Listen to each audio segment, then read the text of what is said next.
And so it begins. First of all, I'm going to stop recording. I'm not recording the series on my computer because there's going to be hundreds of hours of footage. And yeah, no.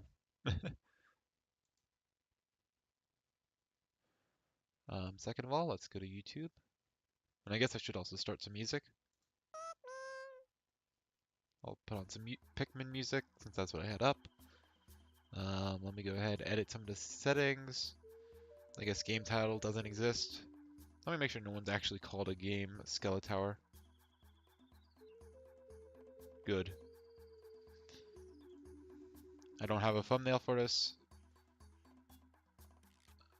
Well, I do have Tethered. I'm gonna put this into Tethered playlist. Yeah.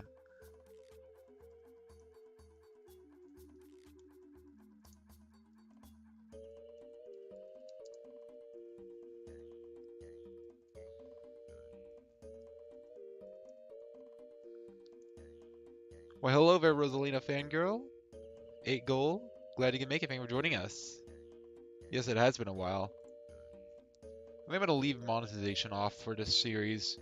No, I'm gonna turn it on. Simply because otherwise YouTube still shows ads and I just don't make any money. YouTube just takes the profit and runs.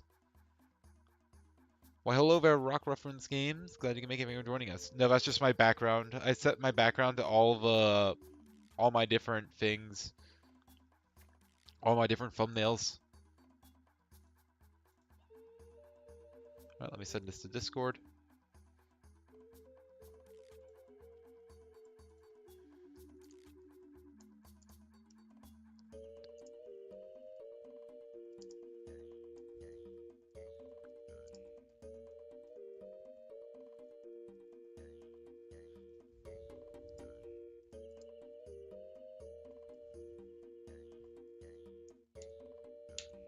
All right, there we go.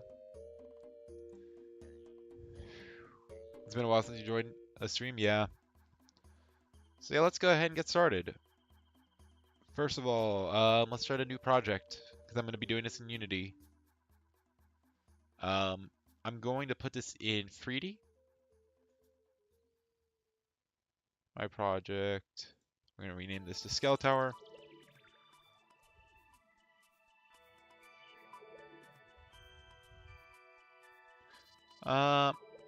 I think that'll be good.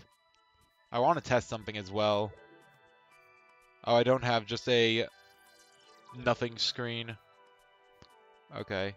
Give me a second. I'm gonna make a new scene.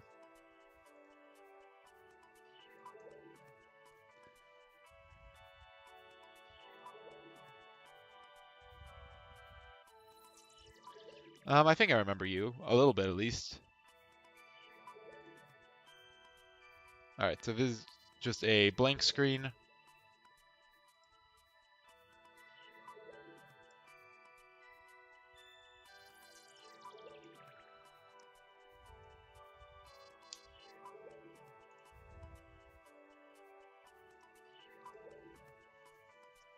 All right, I should have this in like basic.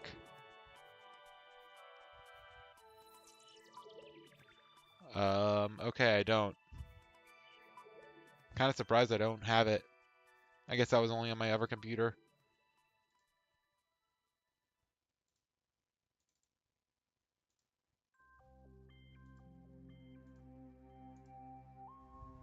I don't want it to just be a black screen.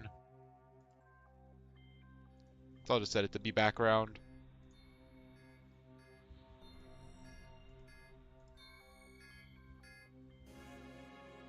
Recreating the first Mario game? Yeah, that was a long time ago. But yeah, I'm just gonna leave that up just so that way I can, yeah.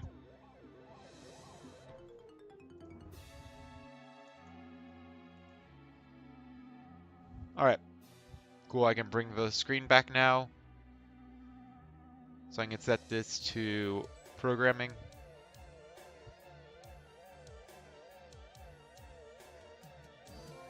Yeah, I was changing OBS settings. Let me turn down my volume. It's hard to hear. Or it's just too loud music. All right, so we're gonna go ahead and yeah, 3D. and create project. 2021.3.18 F1 long-term support version. It should be fine. Let's create the project. All right. So yeah, welcome everyone to Skeletower.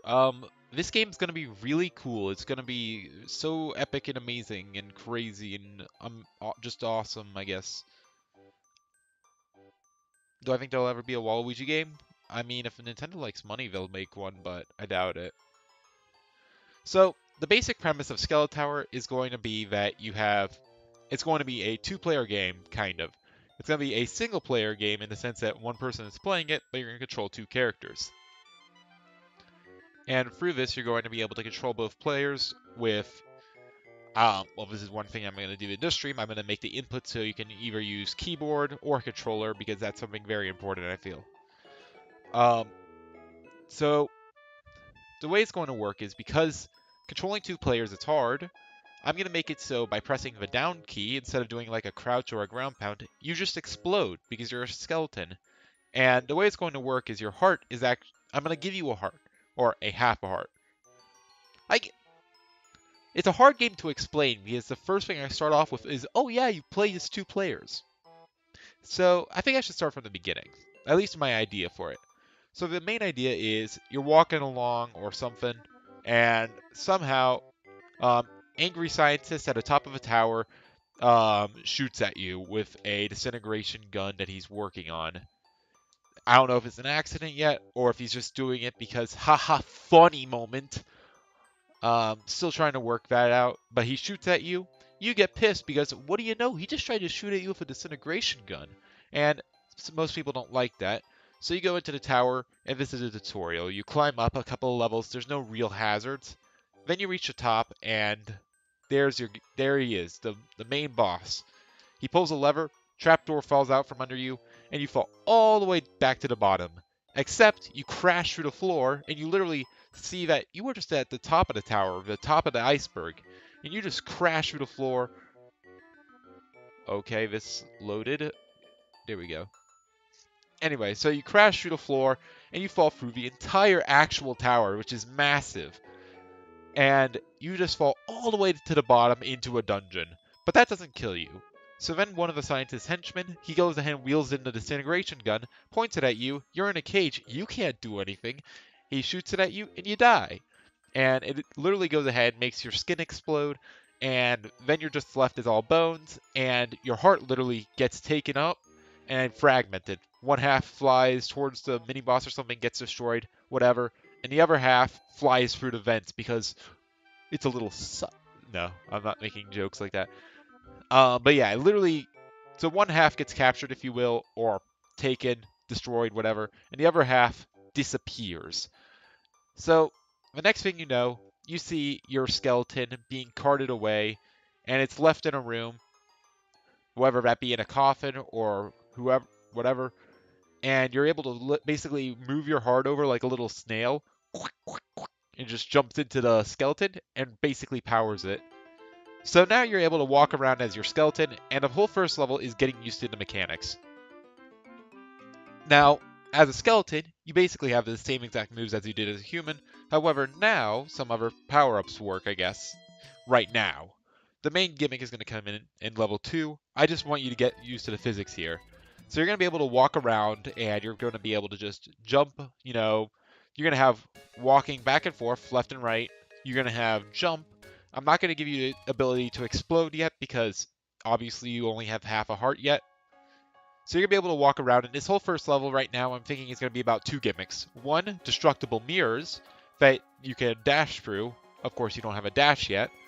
And 2, coffins, where if you jump in them, it takes away your ability to move, and the coffin will basically sink into the earth, and it'll pop up, and it'll just crash to the ground, explode, you're released. Which doesn't sound very useful, but if you're in the air, you'll be able to press a button, any of your directions, and then you'll dash in that direction. And the reason I'm doing this is because, first of all, the boss of this level is going to be a mirror boss. So this is also why I have the destructible mirrors. But the mirror boss is going to be able to run around. In the first couple of phases, he's just going to try to jump on you, Womp style. And on his third phase or whatever, he's going to actually, you're going to look into the mirror and you see yourself because he's a mirror. But then that clone of your, or that mirror version of yourself is actually going to actually crawl out of a mirror. Of course, this is still a skeleton. It's just a, half a skeleton. And the mirror boss is actually going to like jump on top of it, break it apart, and it'll actually be able to have bones swirling around it. And these sort of rotation of bones he'll have, and he'll actually then be able to throw the bones or throw the heart that's inside of the bones to half a heart. And then by doing that, he'll be able to do the bone bash. Now note, I'm doing this because when you actually defeat the boss, you'll be able to unlock that skeleton that he cloned. And your hearts will actually be able to form, and when you do that, you'll actually be able to have that swirling skeleton around you, and then you'll be able to press a direction on that second character's directions in order to basically yeet their heart, or somehow their heart separates and breaks apart and dashes in that direction. And that dash is going to be in the same physics dimension as the coffin, and it's going to basically the whole first level is a tutorial on what's to come, but it's not just press the right button to dash right. It's just teaching you the physics of the game, because if I threw you directly into, play with 2 players, I feel like that would turn off a lot of people.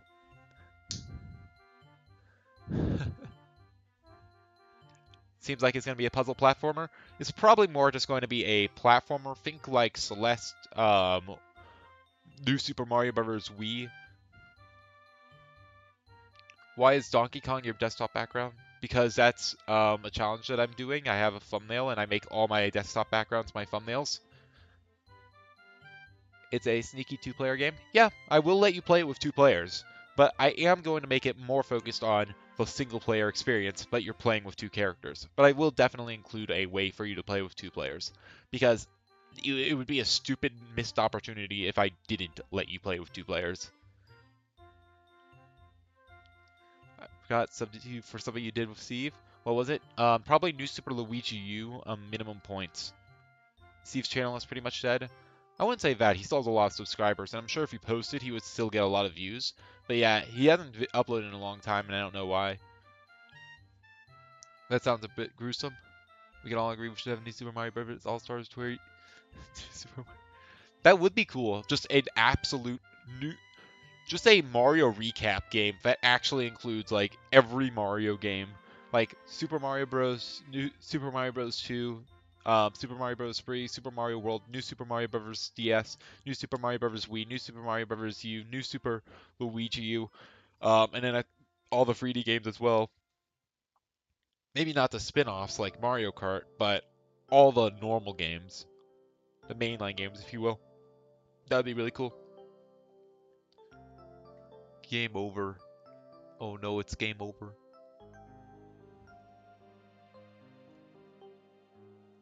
The falling segment should take about a minute. I'm thinking more like 30 seconds, because you're going to be crashing through levels. Just like bam, bam, bam. And you'll see each of the levels that you're going to have to climb up against throughout the game. Just watched a Ma video. What do you... Yeah. It wasn't really scripted. It was just something from the heart, because I knew that, those videos, they were the best, and I had to talk about them. Can't sleep on the newer Mario games. Just started playing it, it's great.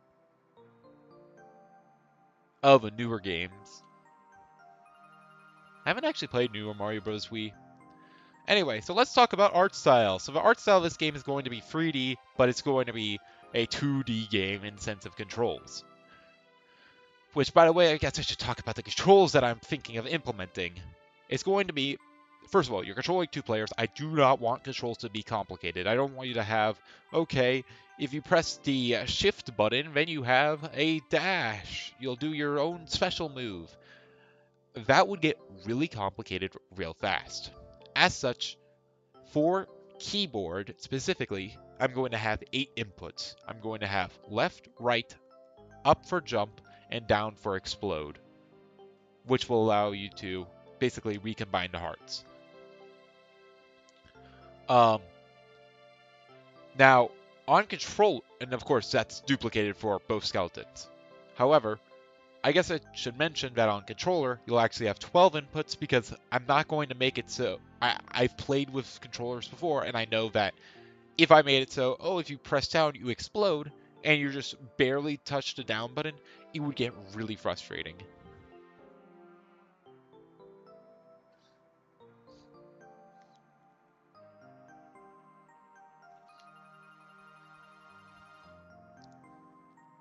I can understand why he didn't like Mario Maker 2. I can understand why it fell off a little bit. Because while it was crazy, don't get me wrong, it it wasn't that unique. Mario 1 was. Mario Maker 1 was. Where's 00? Did I... Also, Mario Maker 2, it added a lot of stuff, but it also, like, removed the 100 Mario challenge. Sure, you had Infinite Mario, but that's not the same. 100 Mario challenge was cool because it was like, oh, you get 100 lives and you have to complete these specific levels. It had an end to it. I feel like Infinite should have just been something on top of that already laid out formula. Not to mention, more complicated stuff sure means more complicated contraptions, but at the same time, more complicated contraptions just means you're giving players more control. And it leads to less creativity in some regards. Obviously, there's plenty of creativity in the game, but it's different. It's not creativity. I don't know. It's just a different kind of creativity.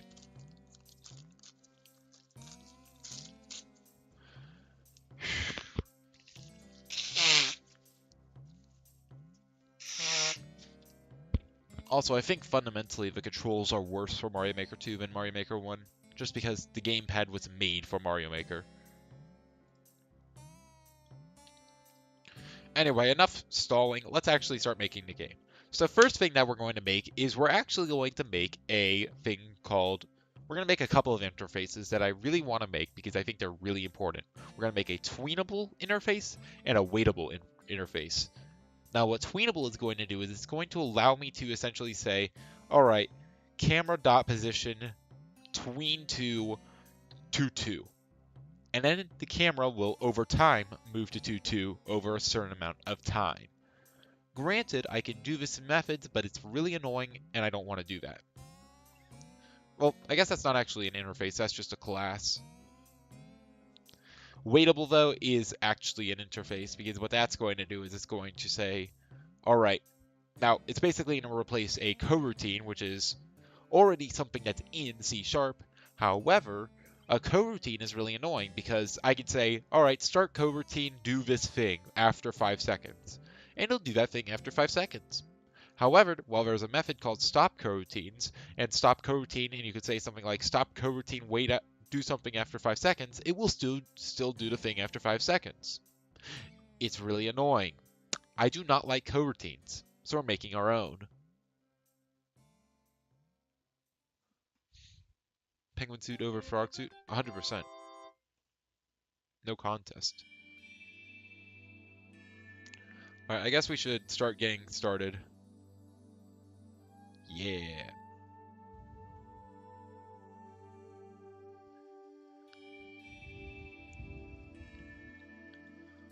Let's go ahead and make a couple of 2D objects.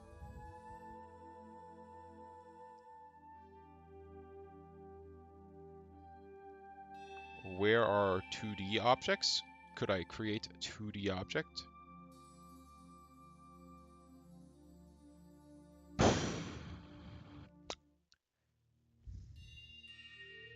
Okay, so apparently I can't actually make 2D objects now. Why can't... Like, I know I set my game to 3D, but that's because I'm going to make 3D objects later.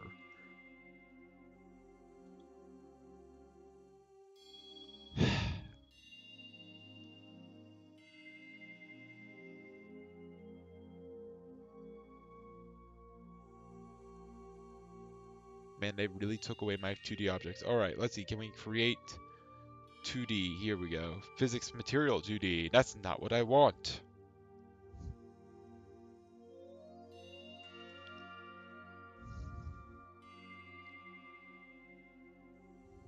Alright, whatever. We'll just use cube for now.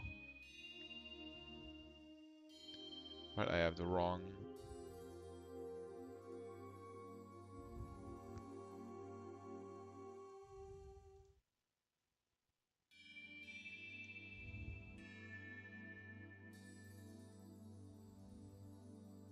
actually, no, I'm just going to leave it like this. We're going to reset our position. We're going to reset our position. We're going to reset our position.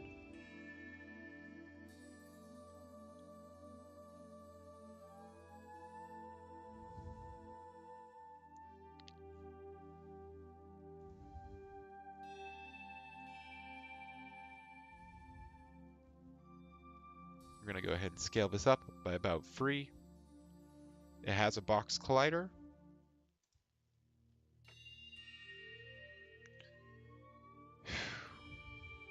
Wait, does it give me a scenes? Yeah. So this is scenes.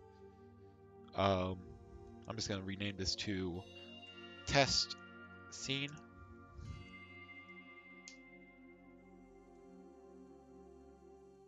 That deleted my cube. Good to know.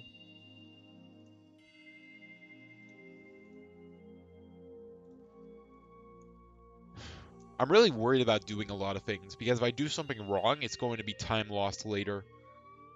And that's what I'm really worried about. I feel like a New Super Mario Bros. DS style would just be underused because it would just be, you know, basically the same as the new Super Mario Bros. U style, except worse quality. If anything, I wish I had like a Wario Land Shake It style.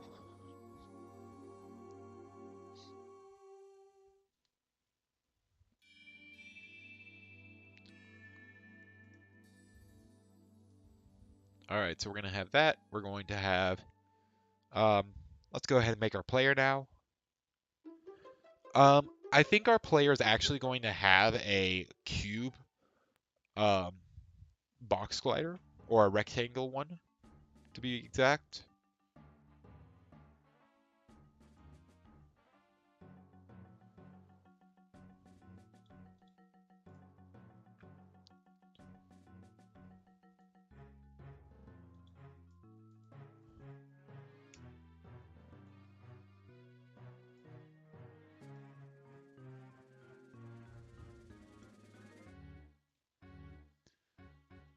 So yeah, for now, let's go ahead and make it so he has a height of 2.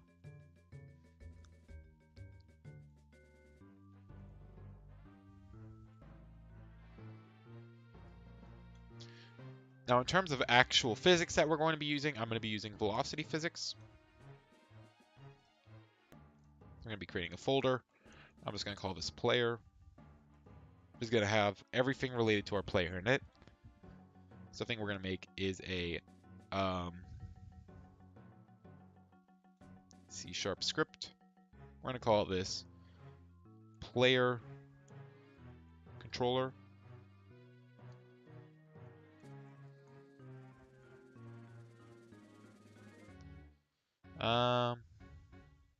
Should I name it player controller? Yeah, I'll call it player controller. I better have spelled that right.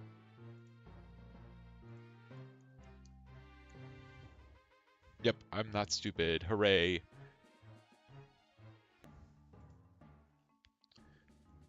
So now we're going to give this to you. Player controller script.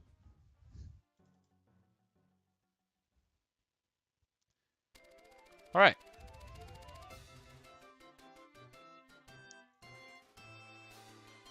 It's loading up. So let's make it so we can move back and forth.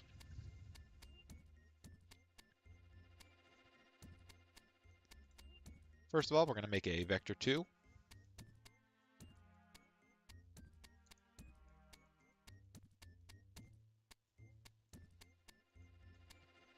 Private vector 2. We're going to call this gravity.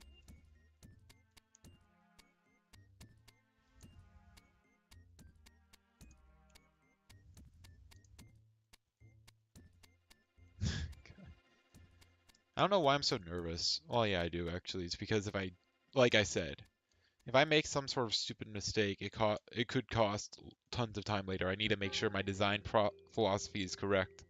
Otherwise, this could be disastrous. So yeah, gravity is going to be a vector 2.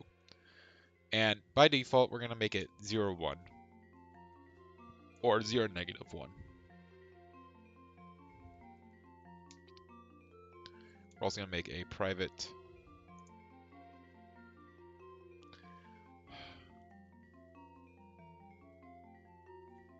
Yeah, I think we should make this a float.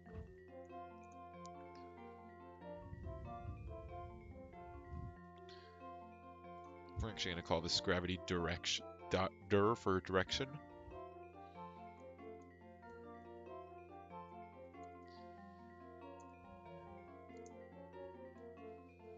We're just going to make this a float of 9.8 F.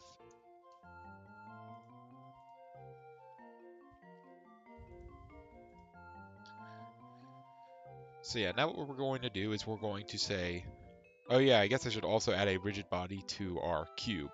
We're also going to move him up a little bit. Now it should be noted that one of my abilities that I'm 100% going to add is a gravity modifier. So that'll actually make it so you can like turn the face on walls. That is something I'm 100% adding because that leads to the amazing puzzle where one player's, or the platforming scenario where one player's on the wall and is platforming on the wall while where the other is platforming on the floor.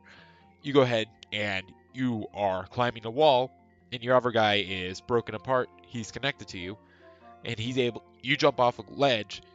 Now the other guy can now break off and now he's going downward. It's a very, I think it'll be a great gimmick.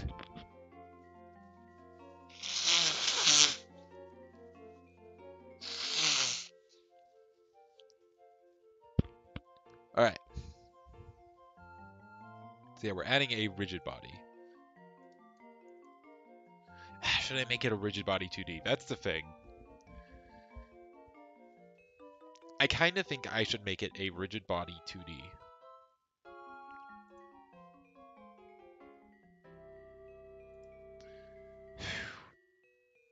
Yeah, we're making... I think I should make the stuff 2D. The physics.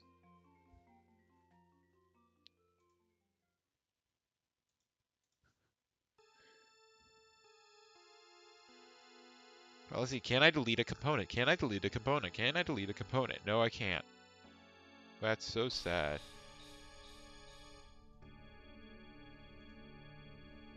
You know, you'd think there'd be a remove component option. Oh, there is. I'm stupid.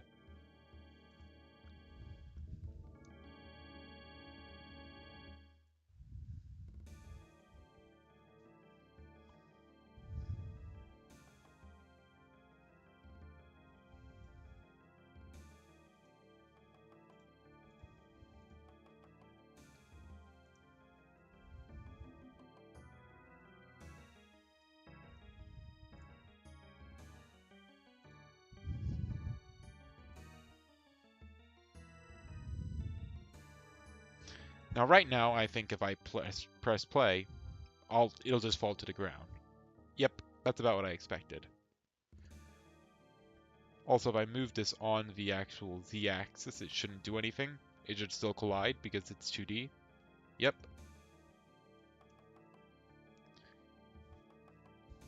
However, I don't want it to do this. I'm going to use kinematic. Now it shouldn't actually be affected by gravity. If I put this object inside of another object, will it stop it? It does not pop it out.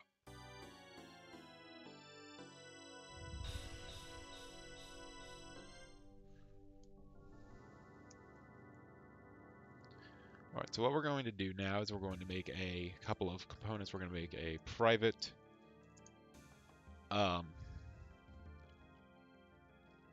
just rigid body.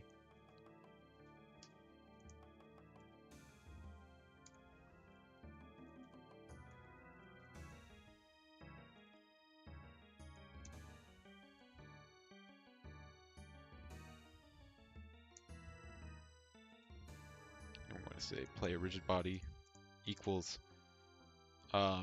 transform dot get component.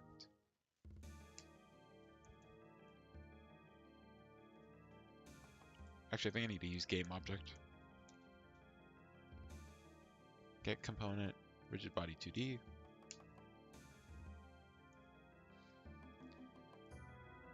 Then in update, we're going to play a rigid body dot add force or velocity equals velocity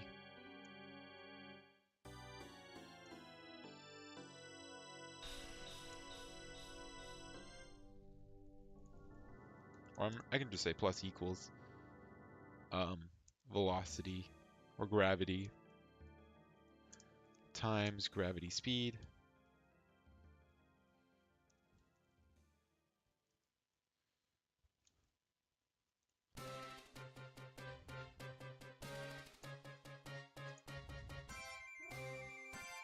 comes out delta time. Boom. Also, I'm going to make this fixed update because it's cooler. So yeah. Now if I do this, this essentially should make it fall.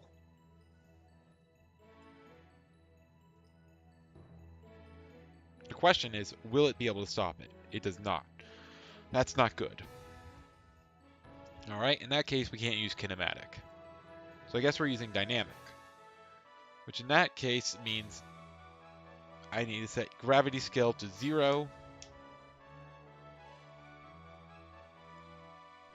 However, now it should be able to collide. Yep. Cool.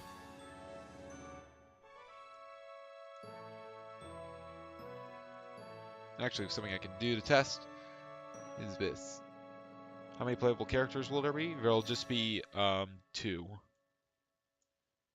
Probably.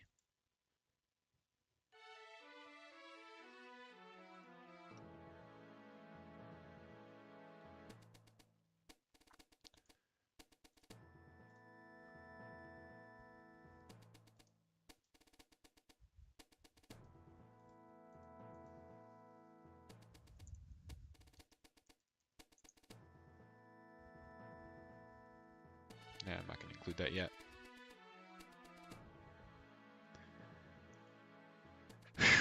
All right.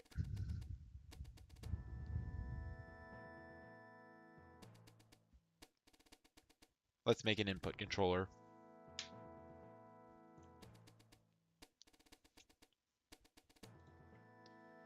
Not necessarily something I wanted to make so early, but I think we need to make it.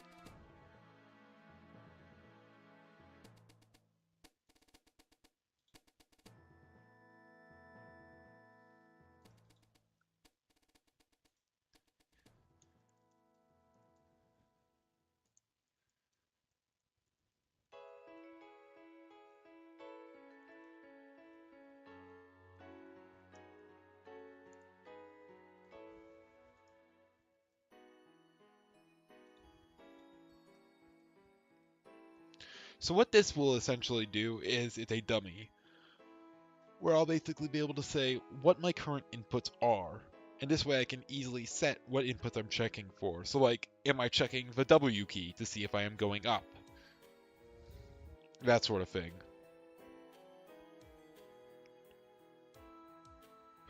Okay.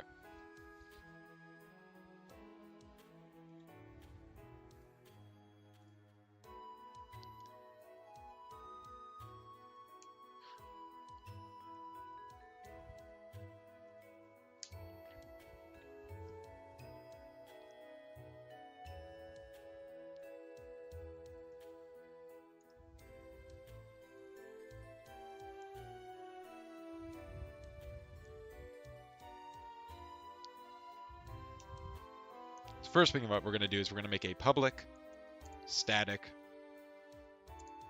input controller. Unfortunately, I cannot make this a static class, I don't think. Let me actually see that. Public static. Yeah, because then I can't take in mono behavior. If I delete that, I can use it. But then, if I try to use something like update,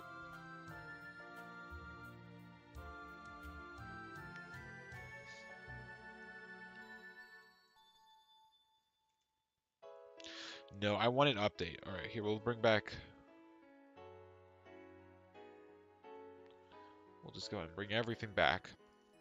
So now what we're going to do is we're going to make this static. Because I'm pretty sure this is the issue.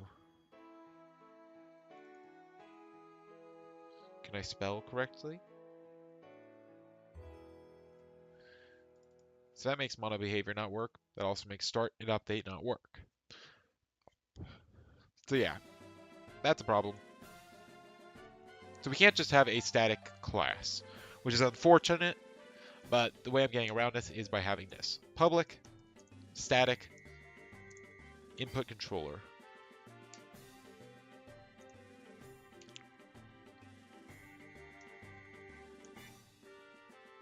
I'm going to say start.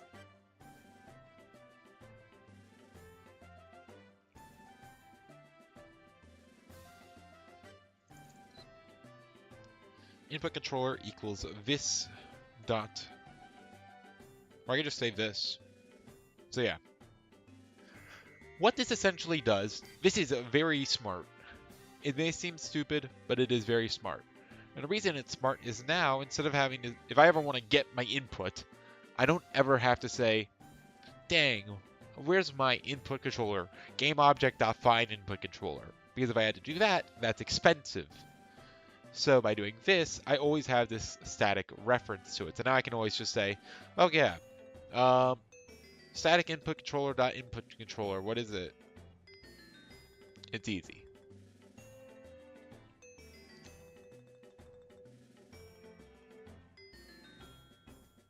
I have blocked a couple of people. Especially, I've blocked a bunch of people actually that were spammers or scammers. But I do know there was one person I did block just because they were annoying. And that was Sans Undertale.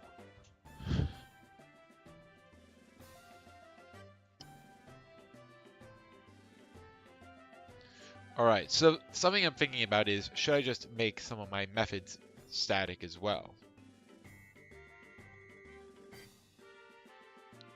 I could do that.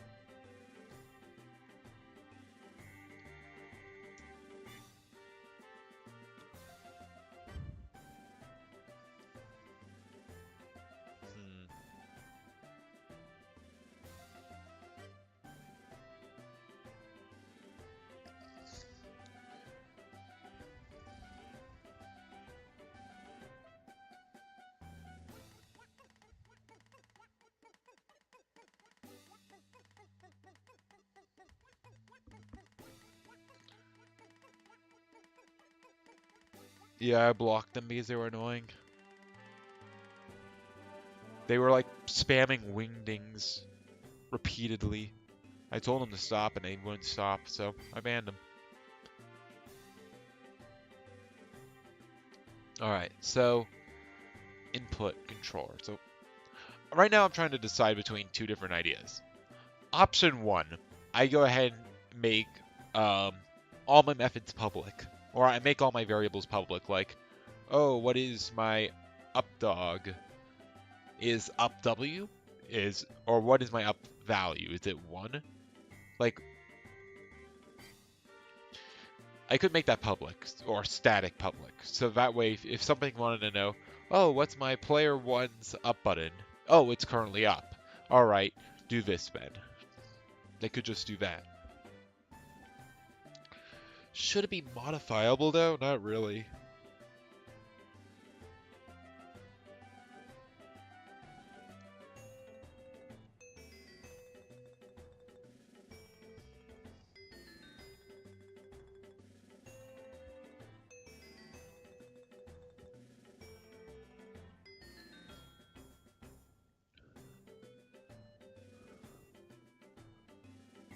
So yeah, let's make a public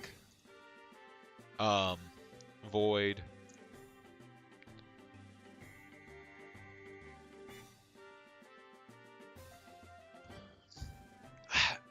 I guess here I do need to include a...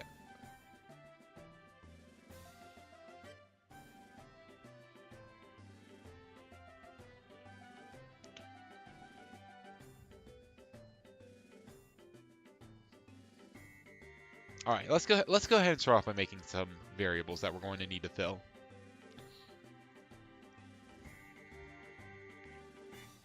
I'm going to make a private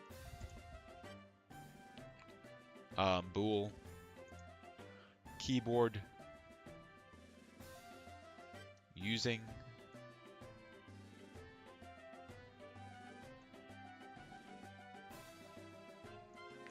we'll set this default to true.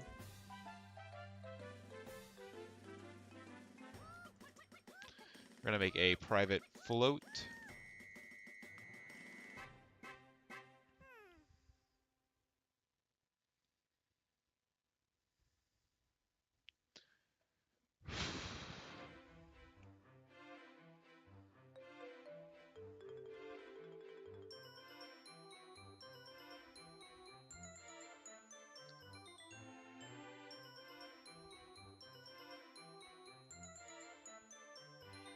I guess I should make just two vector 2s.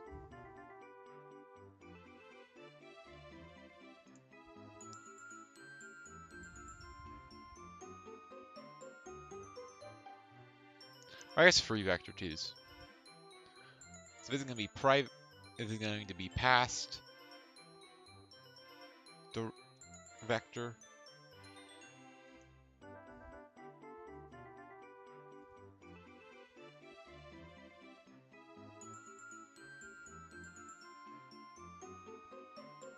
Equals, we're going to set this, or actually I don't have anything like this, so no. Private vector 2. I guess I can set this to public.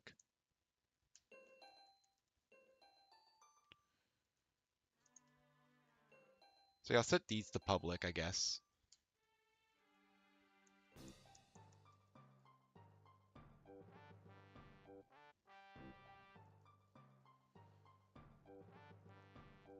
Yeah, I'll make them static as well. Why not? Screw it.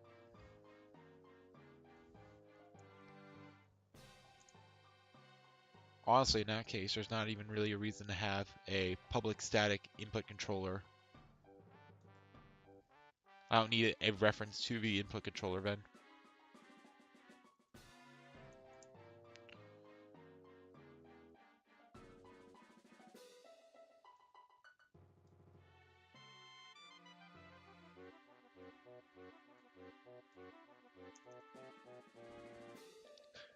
So we're going to make a thing called nude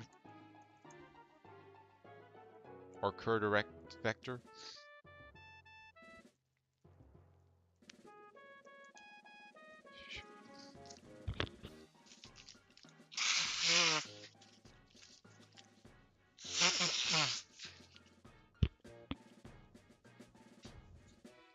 So yeah, current direction vector. Then we're going to make a public static vector 2. And we're going to call this delta dir vector.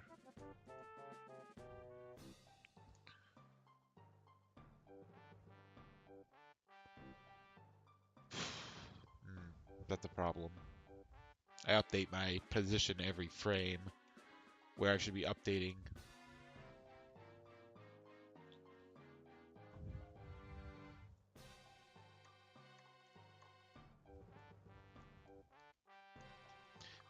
This is okay actually.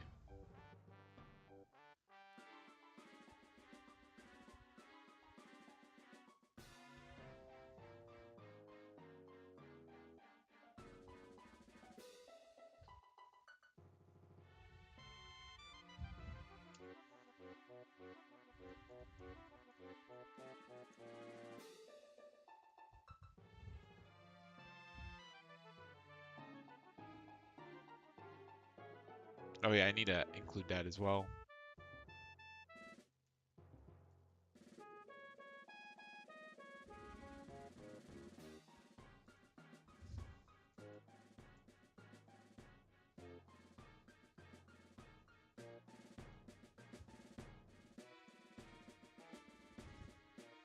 I need doubles of everything.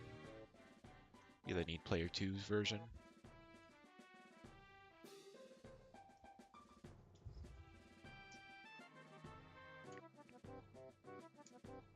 There we go. So yeah, now other things should just be able to access this really easily.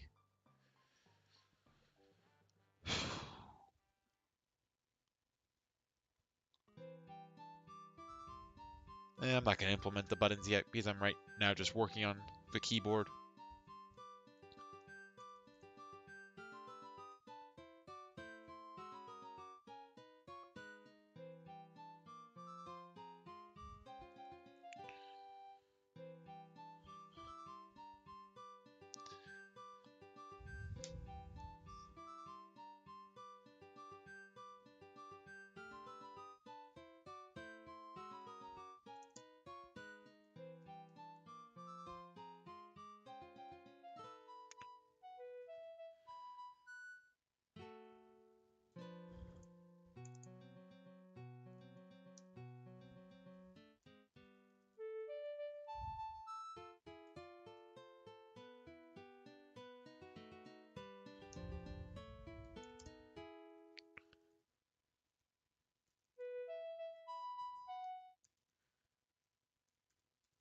Alright, so if they're using keyboard, what I'm going to do is I'm going to say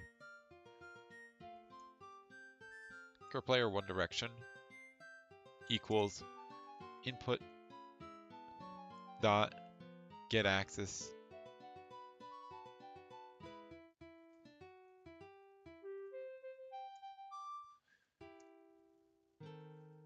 horizontal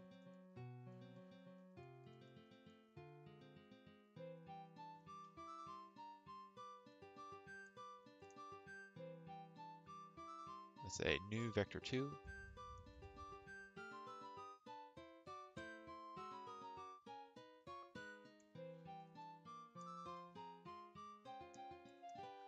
Right, now we're going to say input dot get axis vertical.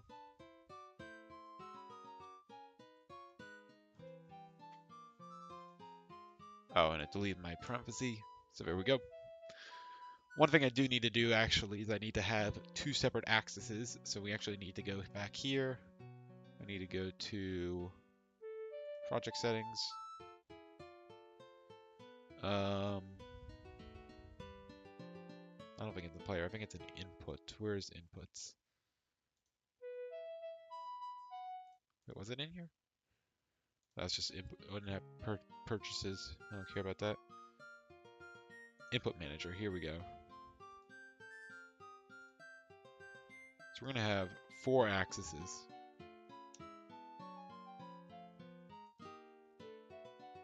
Horizontal. We're gonna say horizontal player 1.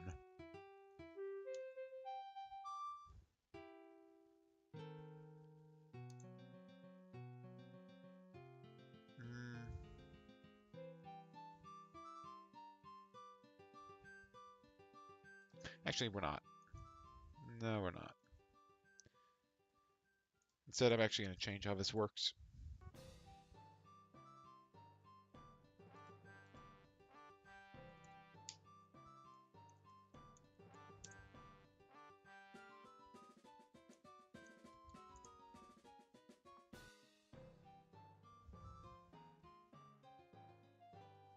We're going to make this a key code.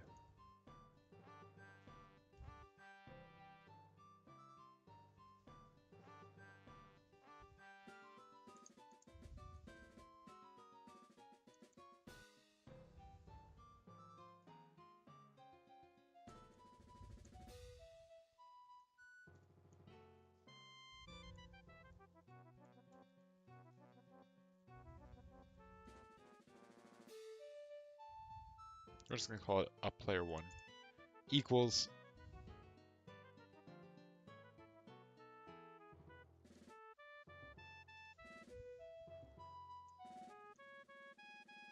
all right, and we're actually going to use a what's it called?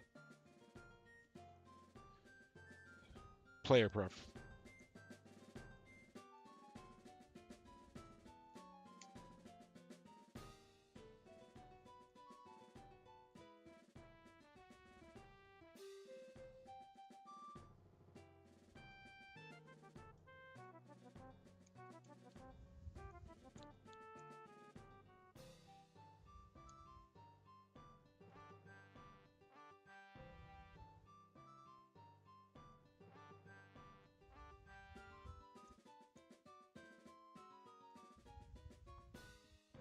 Is there just a get?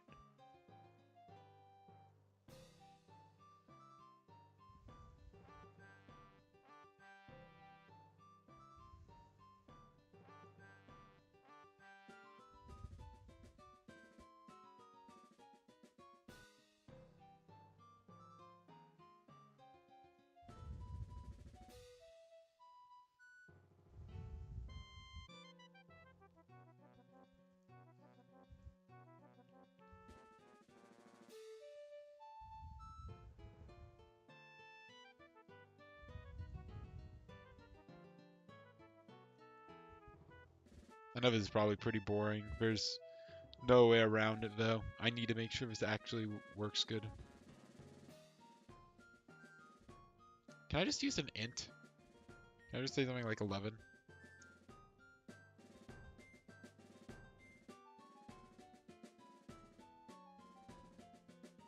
Can I cast it?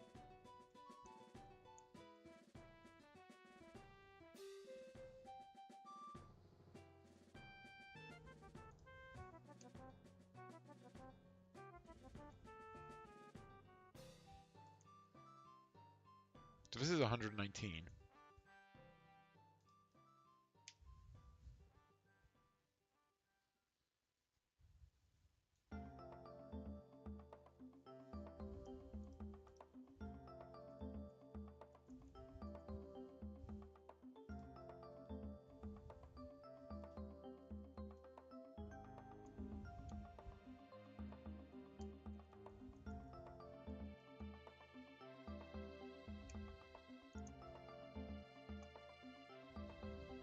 There we go.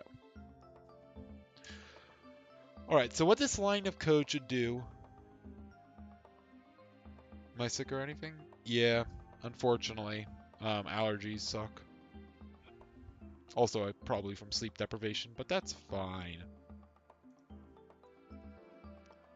Alright, so yeah. The way this should work is essentially it'll say... so it'll say that... Basically what I want to do is I want to assign each key... Like, each input the player can have to a public or a private variable. And I want to do this so that way, you know, if a player wants to change what key they use, when they go to the settings, they'll actually be able to set it. Then all that changes is here, I'll just have a method that says update key code.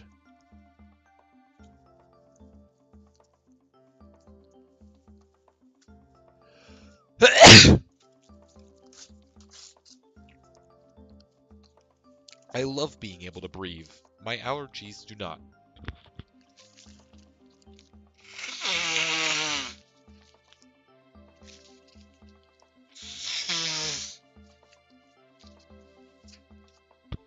Ah yes, down to 0 viewers.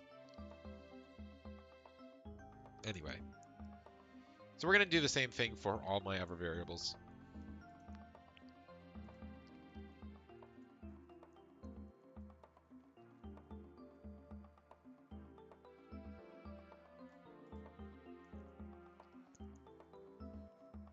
So down player 1, and we're going to go ahead and say dot s, that's 115.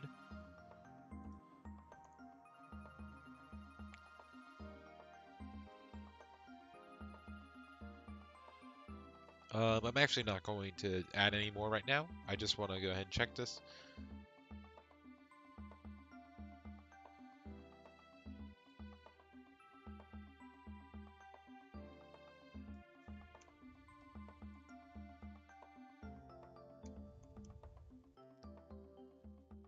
Yo, you are here, Harry Mario. I don't know why it says 0 viewers then. Glad you're here, boo.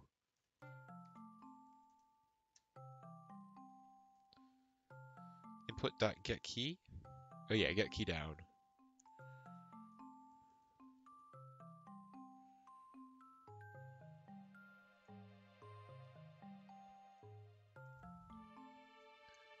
Then we're going to be setting this to 190, or we're going to be setting this to up player 1.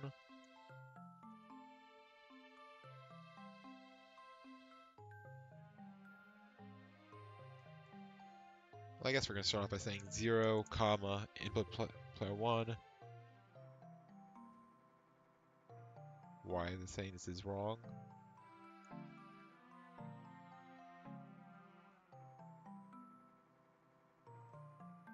Cannot convert from a bool to a float.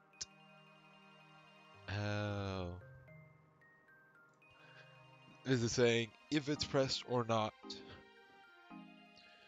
Alright, I guess we're getting a little bit funnier then.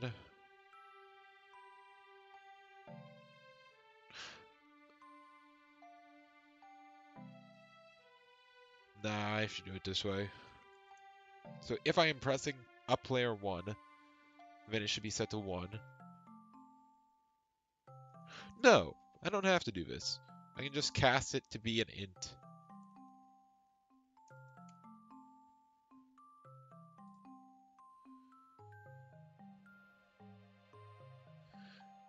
What do you mean you can't convert a type bool to an int? A bool is a 0 or 1, a true or a false. Not in that order.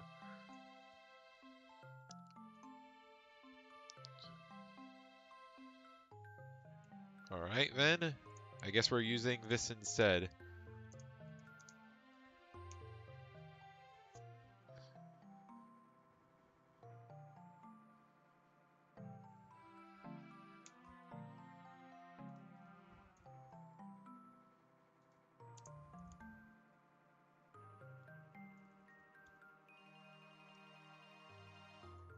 I can actually just copy and paste this.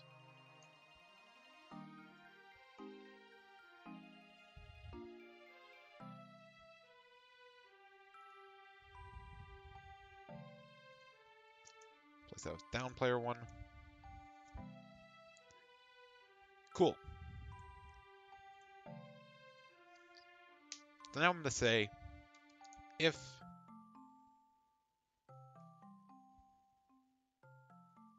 actually I'm just going to say debug.log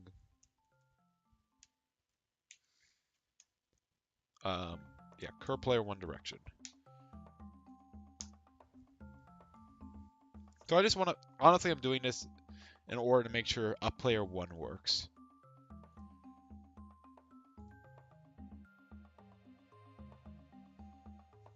GetInt is not allowed to be called from a mono behavior constructor.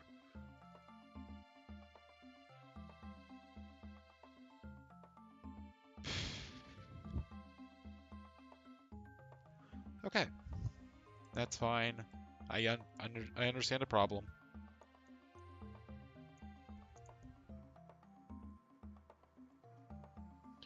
All we have to do is just say up player 1 equals, then just copy and paste this.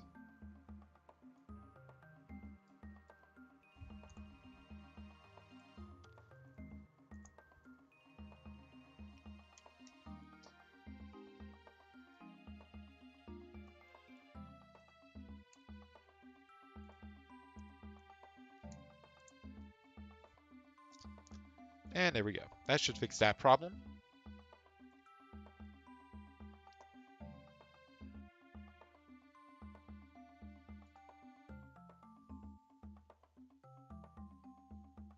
So now if I hold up, all right, cool. So now it's registering 0 and 1 there. And if I hold both buttons, you can see that I have 0, 0. Cool, so that means my method worked. To break down what actually I'm doing is I essentially have these key codes that are set to, that basically say, I guess I have variables that are key codes, up player 1 and down player 1. And then I have, in my start method, I set those key codes to be either what's set in player preferences, or I set it to be whatever the default, which is W and S. Then in my math, I just say input dot key up layer 1, and if it's true, it's 1. If it's not, it's false. It's 0, and I subtract that from whatever my S key is. Now I just need to do this for left and right, and for player 2.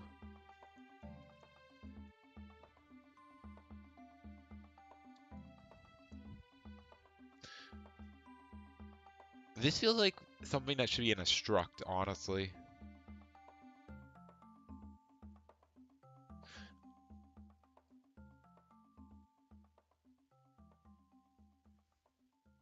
Honestly, yeah. This is something that should be in a struct.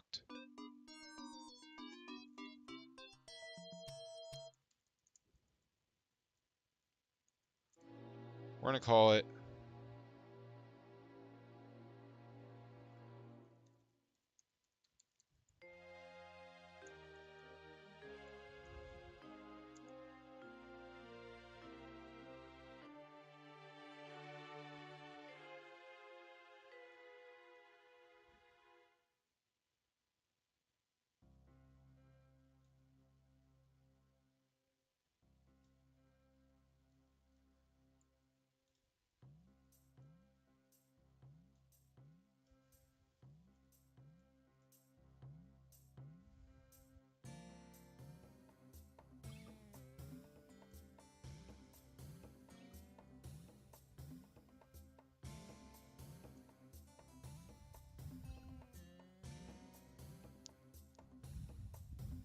now we're going to say public static. We're going to make this a private static, actually.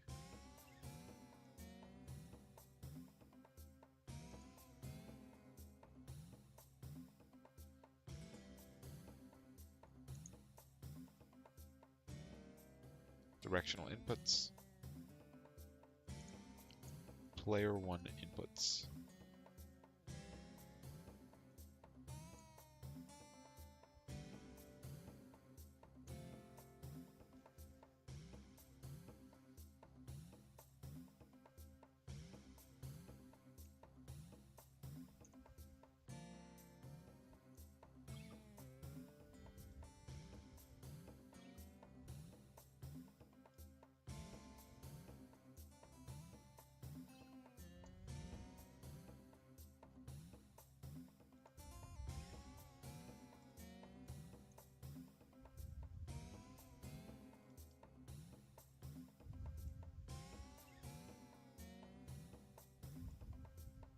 Maybe I have to set it to public in here.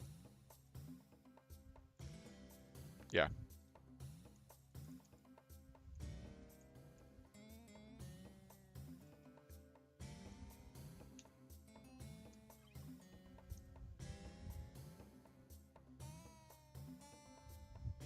Alright, so yeah, now we can actually use this to say basically public key code left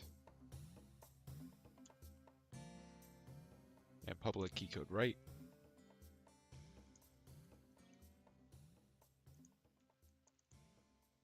Have you seen the last Mario Goes Mob video? Yeah.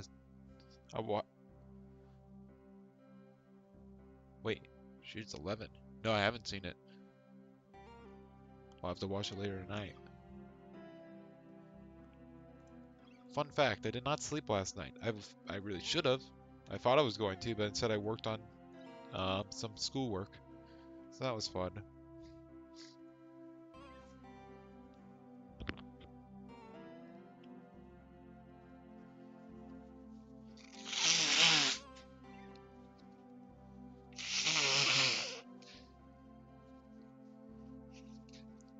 I think this actually is backwards, this input system. I think we should start off with right. Then we should go to left.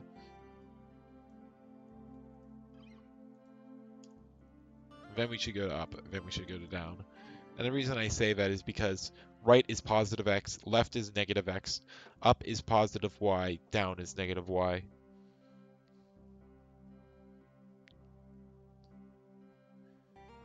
see, we're going to start off with up, down. No, we're actually going to start with player 1 right and left. Dot right equals. And it's basically the same code here.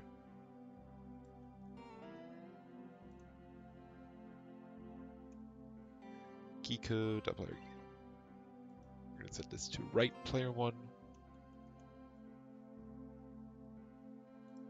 And this should be D. D, that's 100. But yeah, once people start saving stuff to their player prefs, it'll actually grab that. So then it'll actually update their stuff.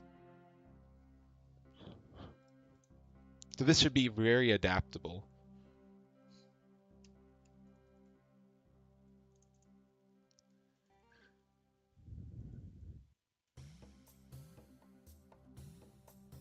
What am I doing? I'm just copying and pasting. So it's going to be left player 1. And this is going to be A. That's 97.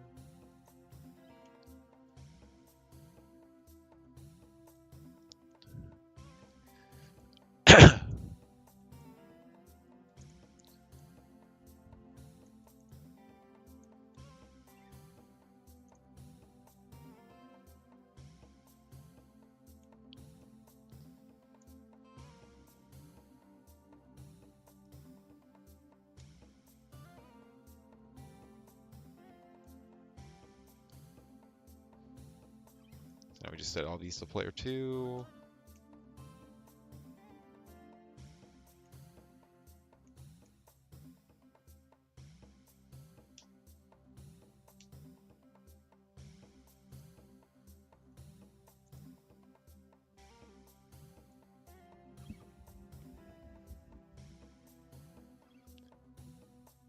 And the key code I want for that is going to be left arrow.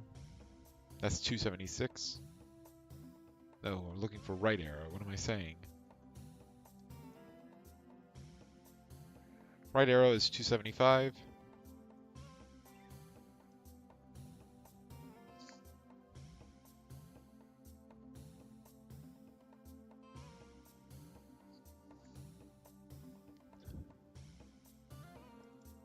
Also, it's wrong now.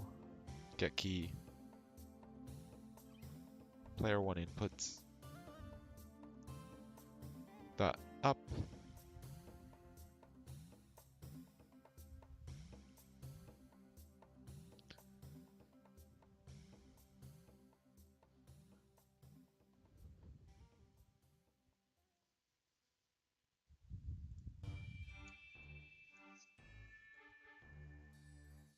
That's 276.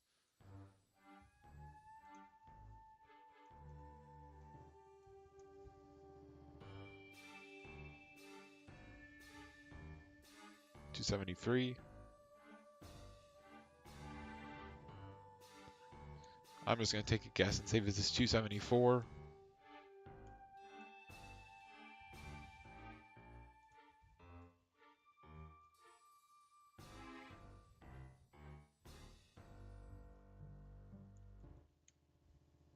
Yep.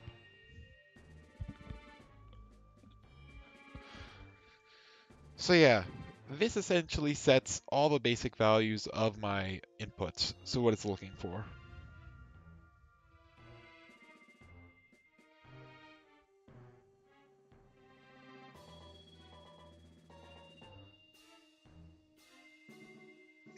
Obviously, if I'm using a controller, then I'm going to have to use a controller input, and that's going to be its whole thing.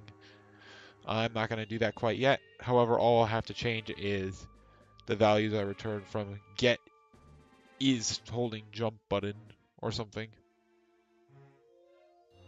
Or get delta jump button.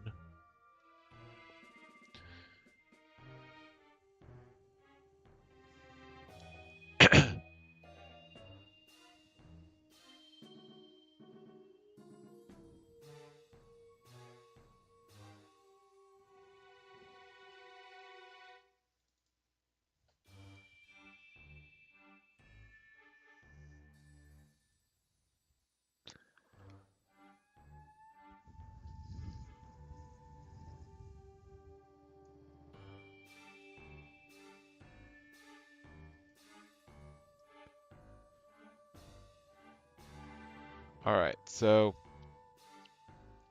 right now we have the up there, this vector, or this part of a vector. Let's go ahead and set the next part.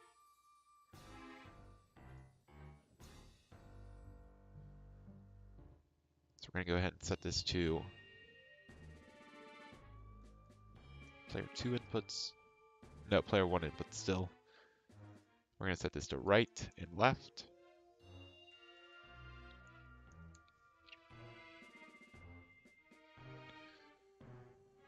Alright. That's this vector.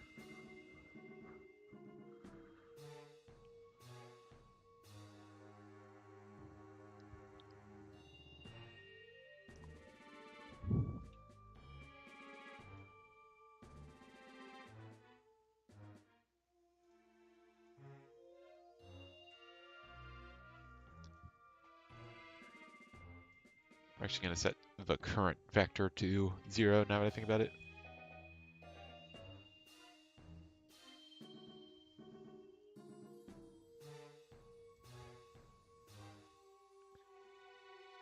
Not the previous vector.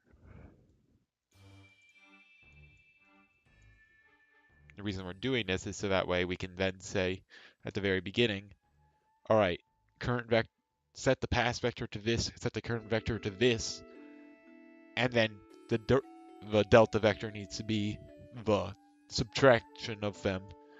If the past vector is null, or if the past vector is 0 and the current vector is null, it's immediately going to be overridden. So the past vector is null, the current vector is now something, and then when you try to get the delta vector, you're just going to be left with an error because you can't subtract null from something. That's why the current vector needs to be null instead, or needs to be 0 instead, because now the past vector will start off by copying that. He's going to say his past one direction vector equals curve direction player vector. And I'm going to say delta player one vector equals the subtraction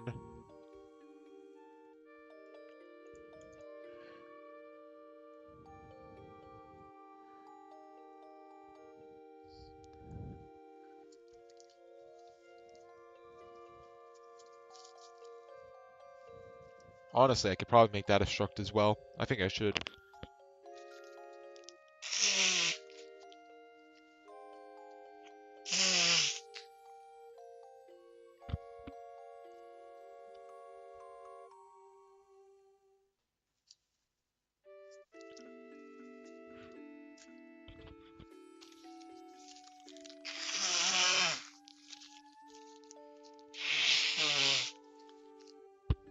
Alright, cool.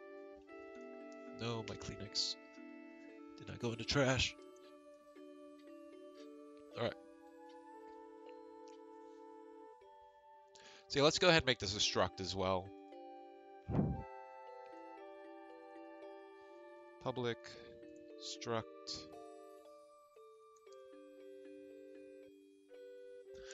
I guess it's probably not a good thing that...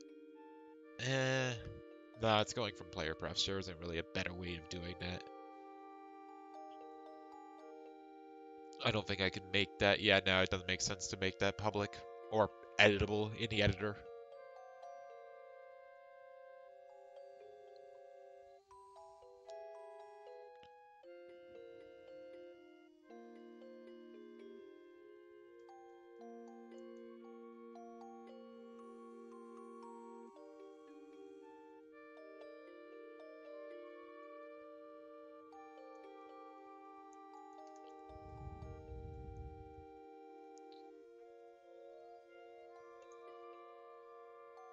We're going to have direction vectors, and what we're going to have in here is U.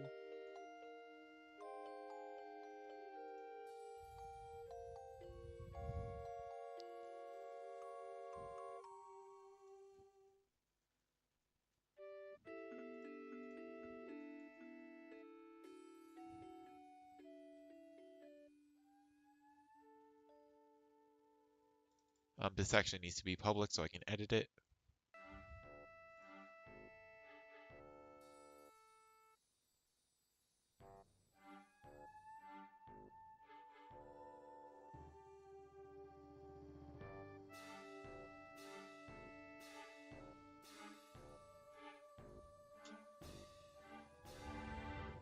Okay.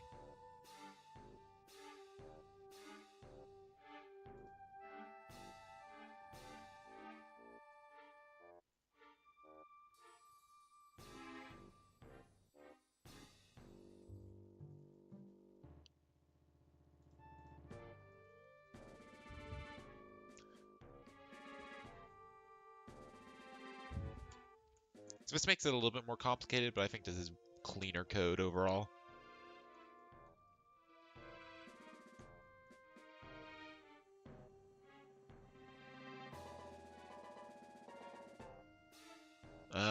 This will mean I have to use...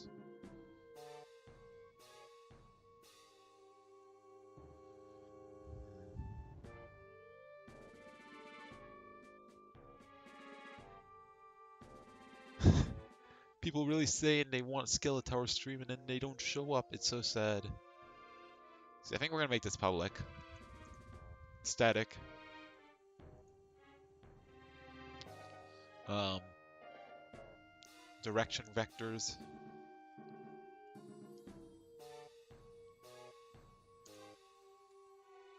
Player one directions.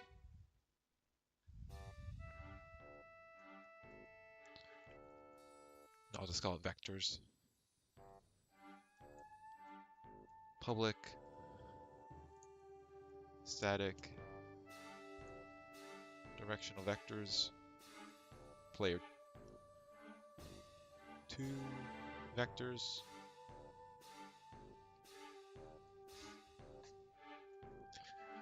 So yeah, this is a lot cleaner, I think, because now I have two structs.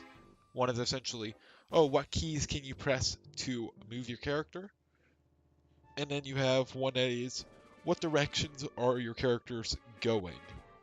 Are you pressing a different key from where they were? So now this will be able to tell, oh, you weren't pressing the up button before, now you are.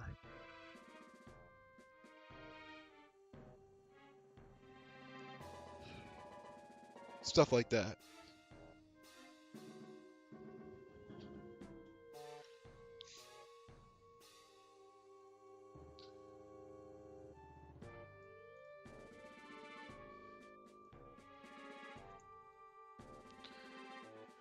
Actually, the default value of a vector 2 should just be 0, I think.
Alright, that was some interesting stuff. Did not really tell me what I needed to know. Here, I can just say this.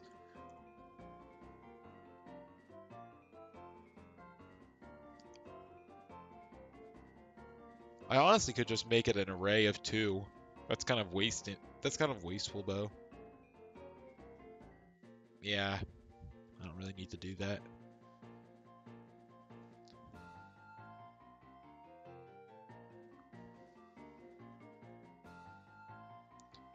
No, I could also do that. Yeah.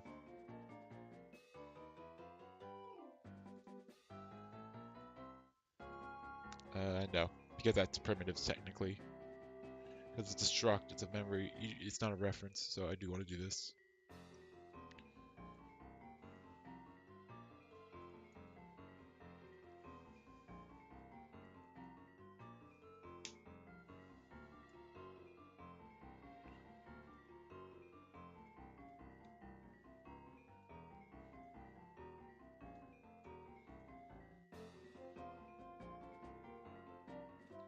Oh wait, I could just initialize it here. I'm stupid.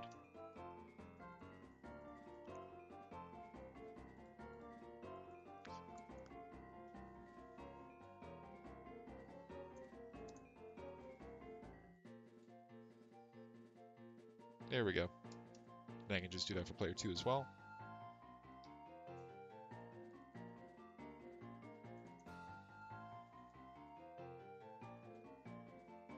What did I just get? Oh, garbage. Alright, so yeah, what this essentially does is now we have 2 structs set up, and now here I can just say pass player 1 direction. Nope, that's now player 1 vectors dot pass direction.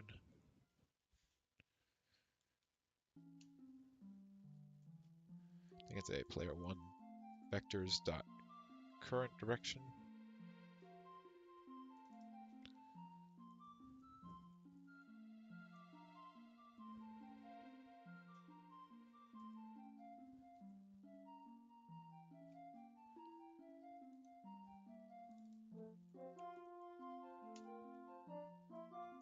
Delta direction vector.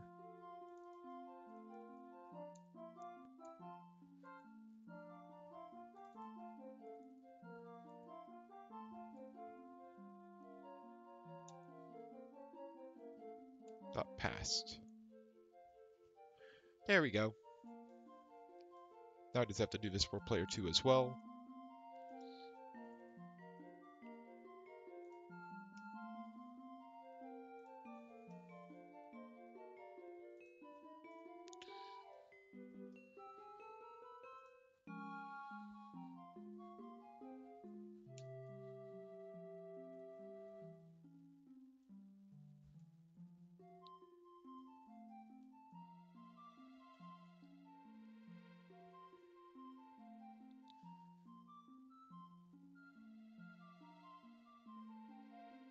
And yep, that should be good.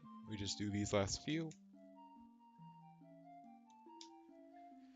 And boom, now we should have access to everything in player 1 and player 2 versions.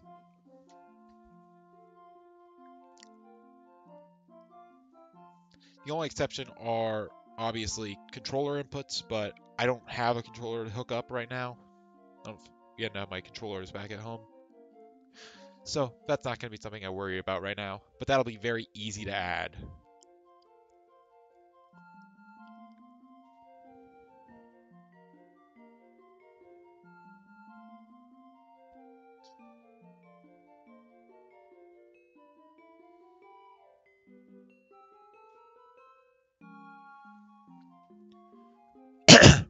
Alright, so what's next?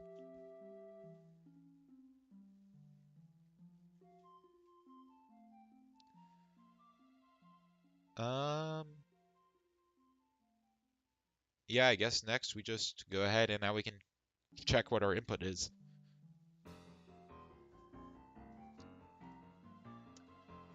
So now in fixed update, what we can do is, should we do this in update?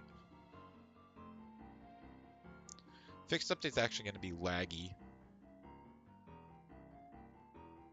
No, we check for inputs in update. We move the player in fixed update.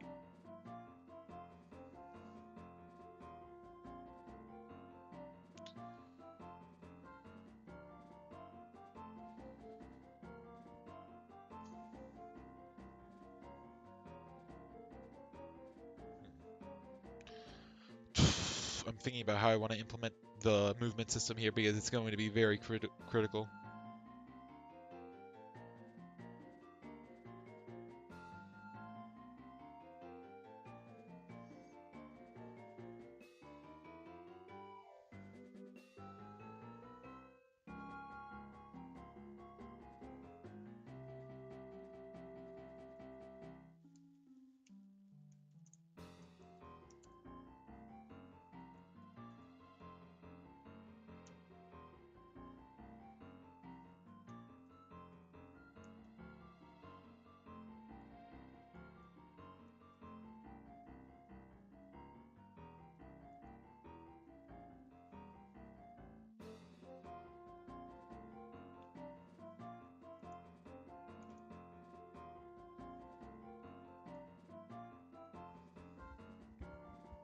Alright, so we're going to do this.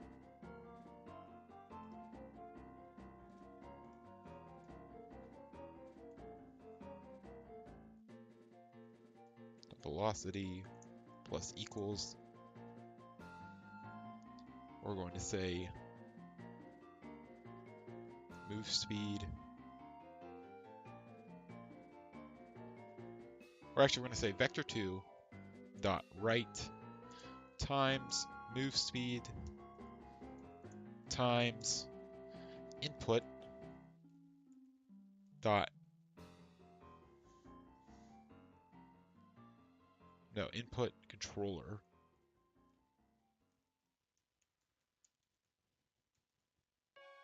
dot I should be able to get access to the reference. So it's going to be vectors, player 1 vectors.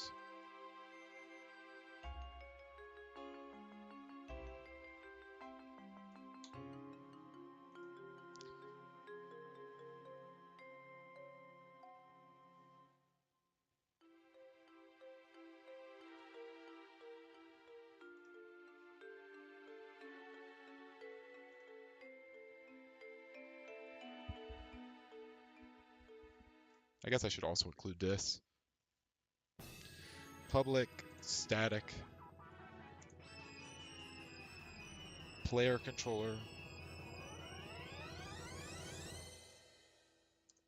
player 1 controller.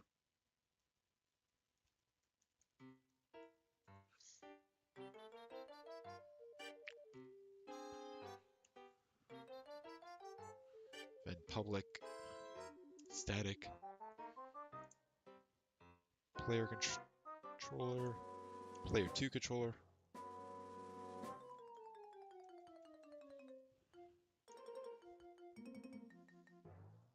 Then we're going to say at start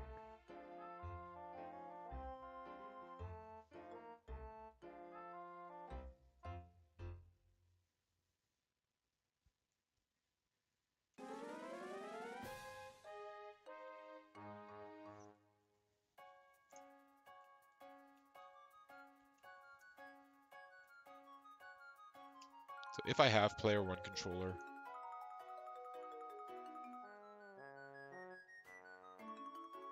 or if there is no player 1 controller, then I'm going to say,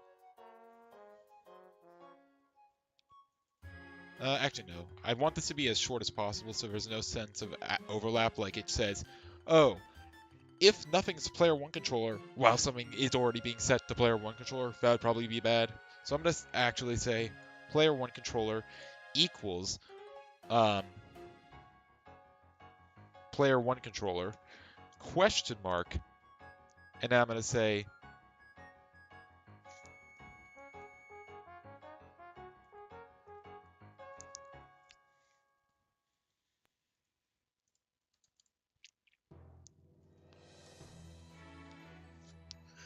alright, this is a very convoluted sentence.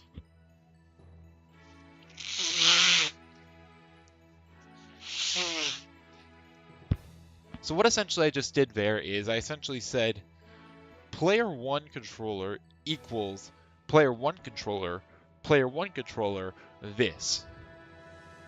That's very simple. Not really. Essentially what I'm saying is, alright, player 1 controller, which is a static variable, should equal itself if there is something that is already there.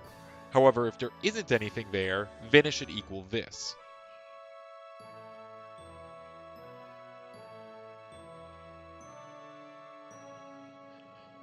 I should actually set player 2's controller first. Now that I think about it.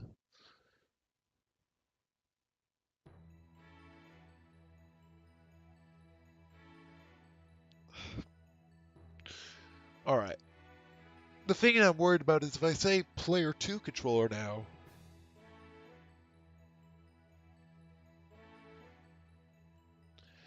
then you run into the same problem.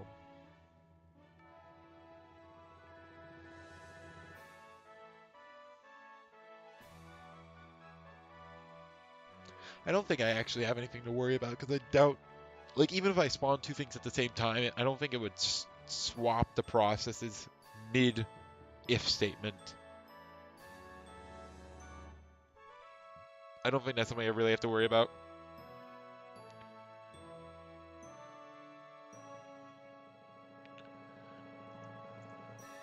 So if player 1 controller. So if there already is a player 1 controller, then player 2 controller equals this. Else, player 1 controller equals this. Technically, if this gets interrupted by the other player controller, it would be weird, but it shouldn't. Because the way this should work is it should say, basically, is there a player 1 controller? That means someone's already using it. Alright, if there is, then make me the player 2 controller. If there isn't someone using the player 1 controller, use it. Because that means the other player is going to come in, and then they'll take the player 2 controller.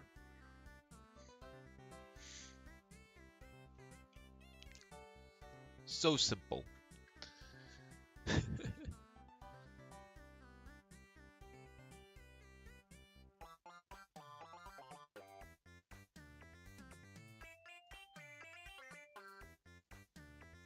I'm also going to make a private bool.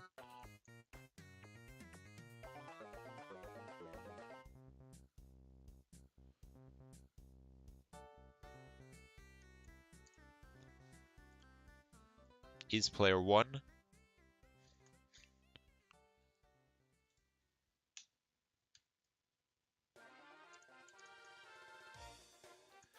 This way I can tell if I'm player 1 or not.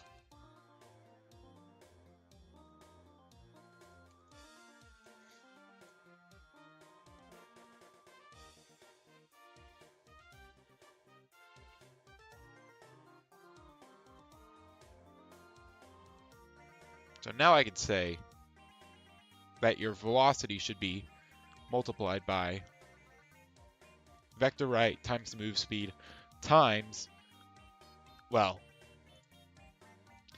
is player 1. And if you are, then it's going to multiply it by player 1. Input controller dot player 1 vectors dot cur vector. Else it'll be input controller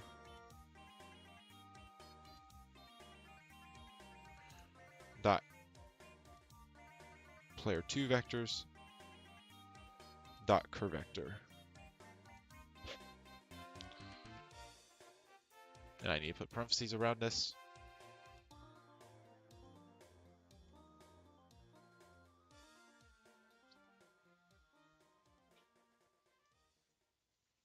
So yeah, there we go. All right, the Pikmin OST is over. This is so sad. If only there was a Pikmin 2 OST to listen to.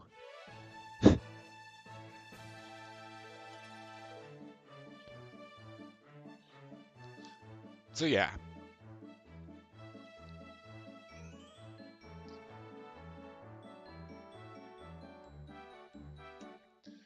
Let's test this.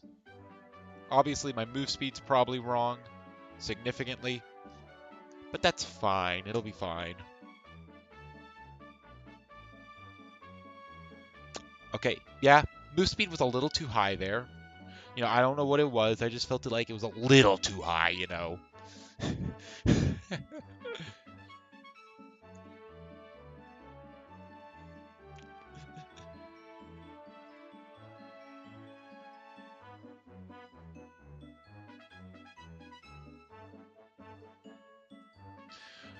So let's change move speed a little bit. Right now it's 100. Let's set that down to like 10. Let's actually just instant.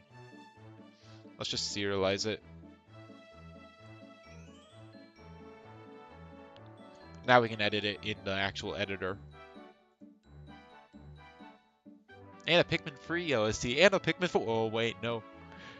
I mean, we do have the Hey Pikmin OST. And a Pikmin Bloom OST.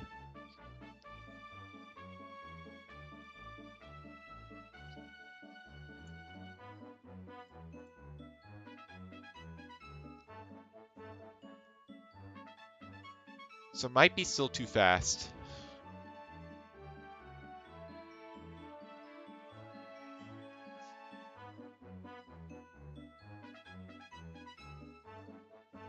Let's set to 5.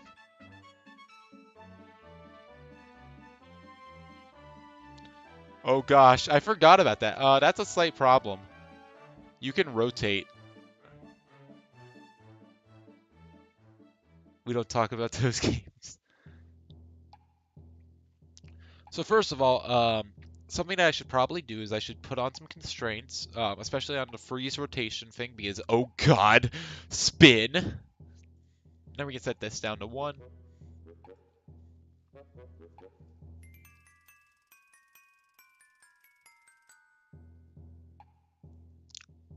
Obviously, this is a very slidey character right now.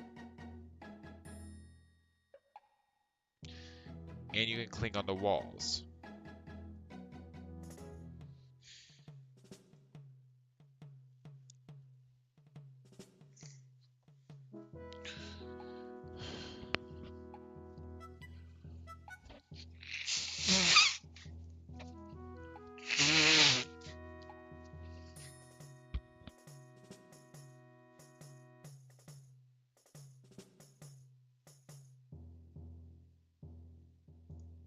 First of all, let's look at the fall speed.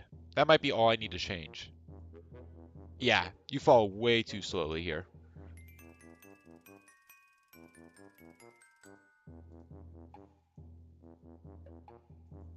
Let's set it to 20.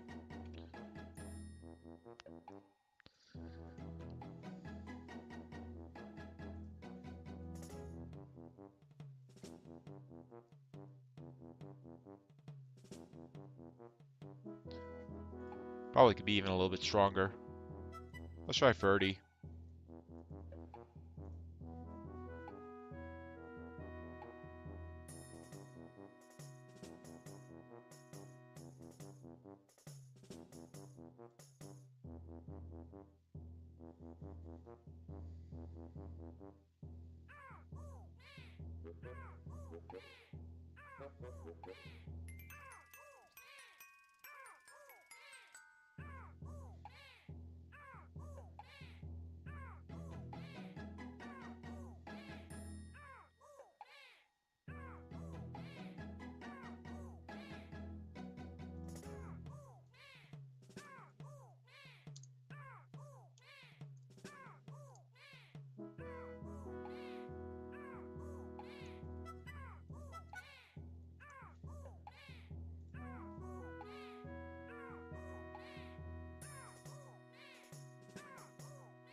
So let's set this to 1.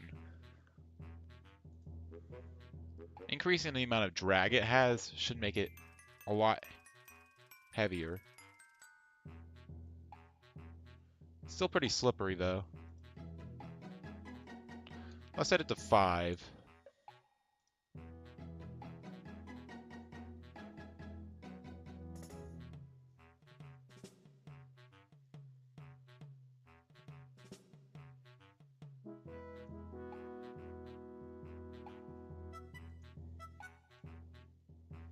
And you really still don't fall very fast here.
Okay.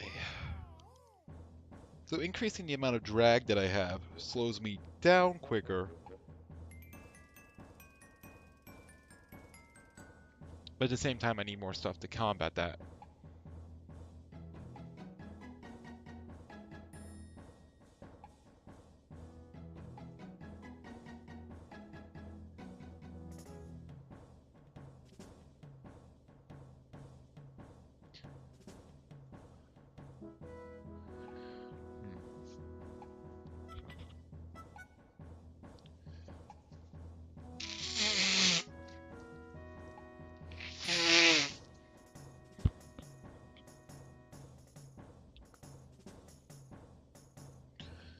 Let's go ahead and increase move speed to combat this, and increase gravity.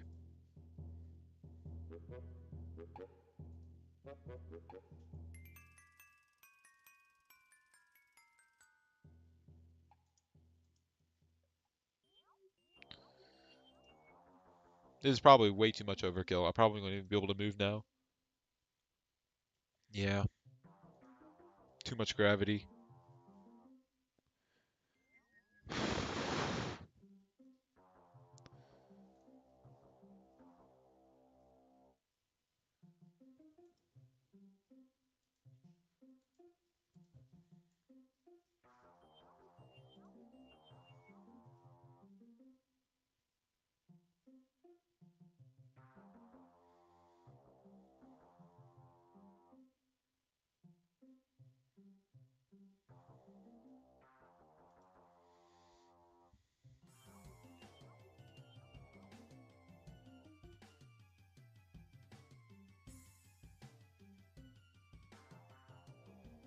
Also, let me go ahead and make the main camera a child of this cube.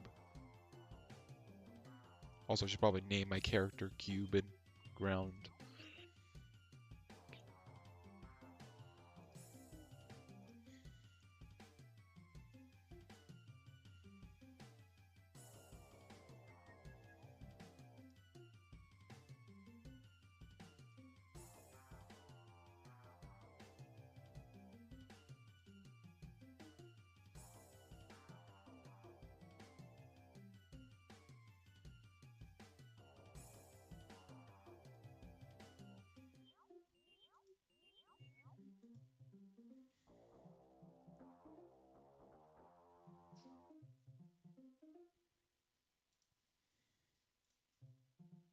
Actually gonna take it off from being a child. Just move it back.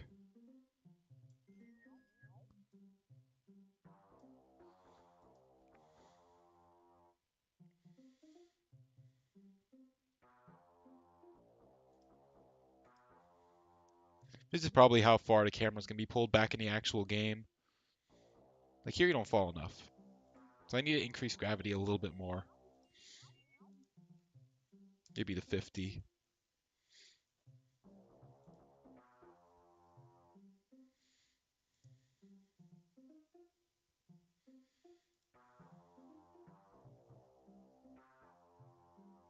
The hell? I increase gravity.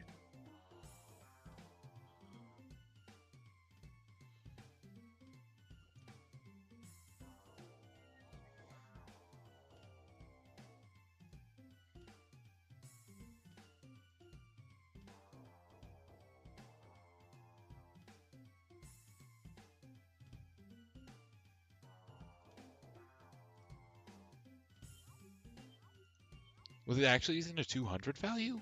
And I just never saved this?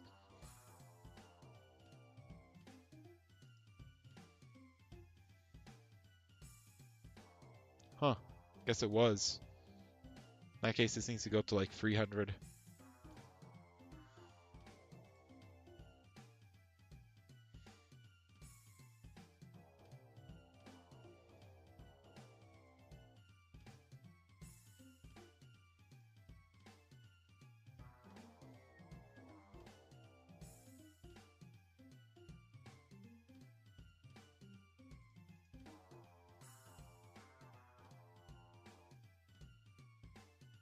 That actually gives me some good air physics. I'm pretty happy with that.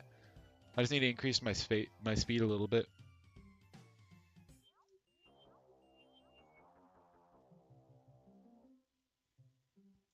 Move speed, let's set that to maybe 7.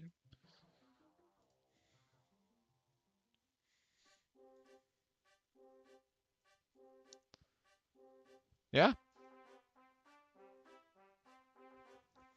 Yeah, basically, this is the beginning of coding. And as you can see, we have a player. He can walk around now.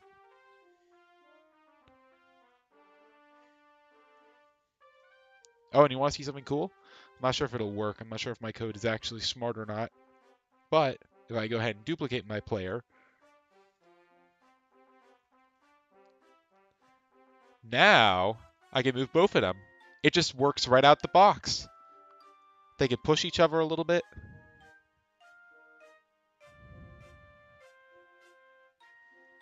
And yeah.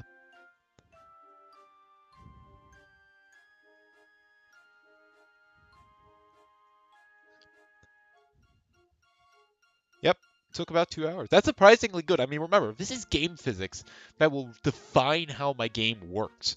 This isn't just, oh, one level, one little thing.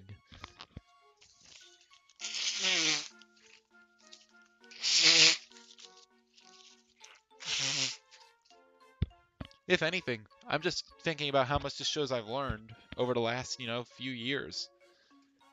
2 hours in, and I made a controller that not only just works, it was adaptable with 2 players, and these buttons can be changed easily and effectively. Values can be changed easily, and everything. I'm honestly really happy with that.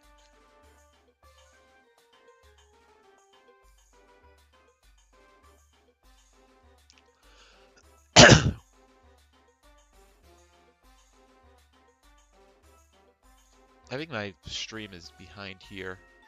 The stream preview, yeah. Alright, so next up, jumping. Gotta love jumping. It honestly should be really easy. All we really have to do is we have to have a update function.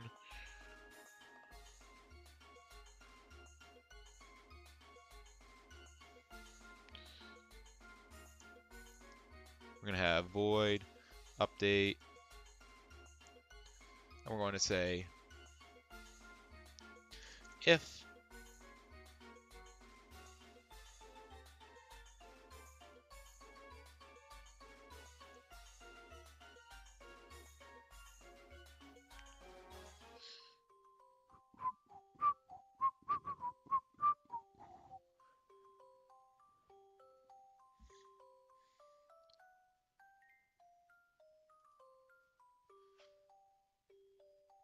Huh.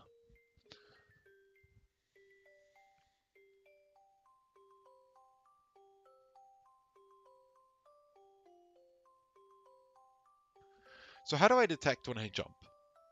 Well, my delta should be up and my previous should be 0 or less. So yeah, what I could just say is just if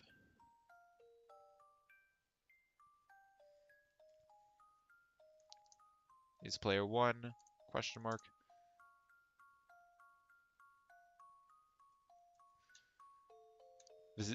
Man, I love ternary. Ternary things are going to be so useful in this project because I could just say if it is player 1 do this, if it's player 2 do this. Or grab this specific variable. Because yeah, now I can just say input controller dot axis or vector player 2 vectors. So if I'm playing as player 1 dot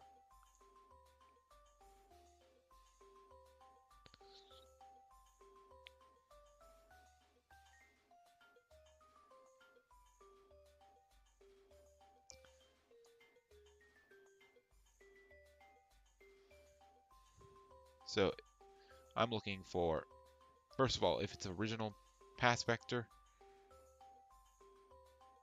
is less than or equal to 0.05 f.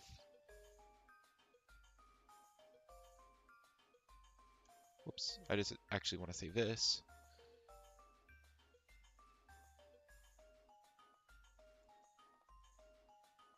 I did a wrong thing.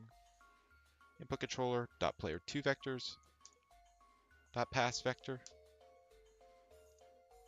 is less than or equal to 0.05. This is, the reason I'm not saying 0 is because I just want to be sure.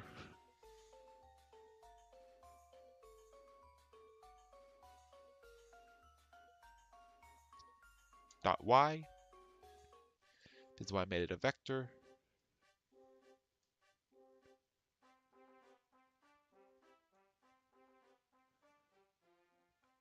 Wait. Oh, wait, no, I said vector 2 dot right. Ah, yes.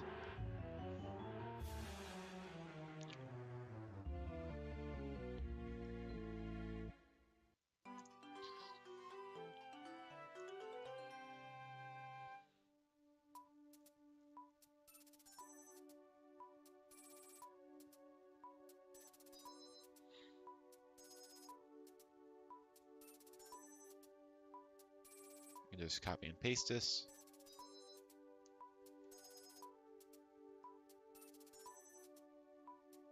And is player 1.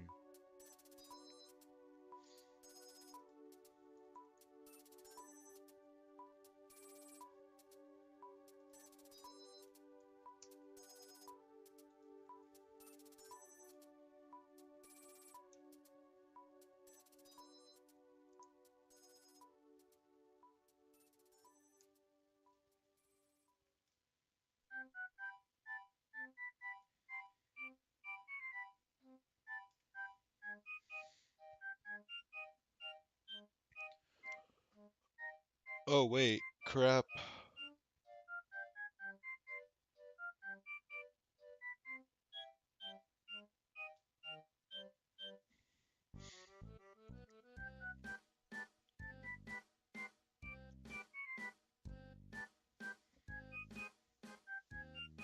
Yeah, I have to actually change this. I can't use delta because if my position was down, if I was holding down and I immediately press up next frame, I'll have a jump of 2.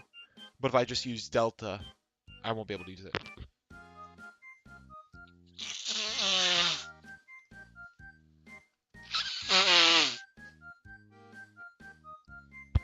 Easy solution, I can just use current position or current vector.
Oh boy, it's almost time to implement waitable.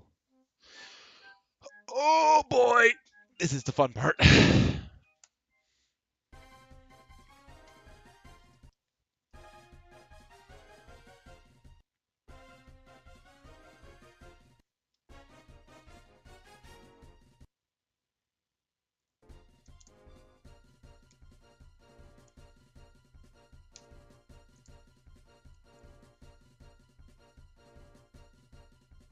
Wait, what am I doing?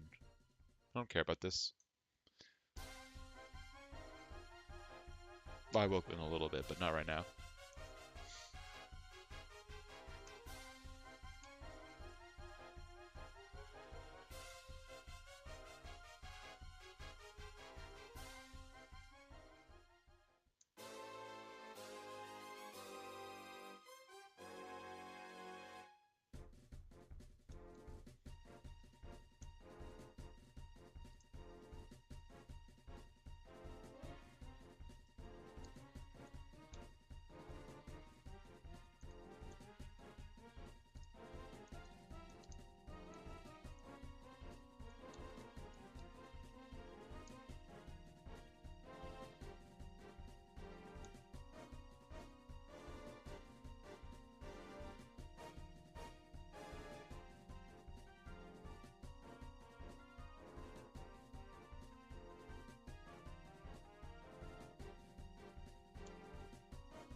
Isn't there just a dot force mode?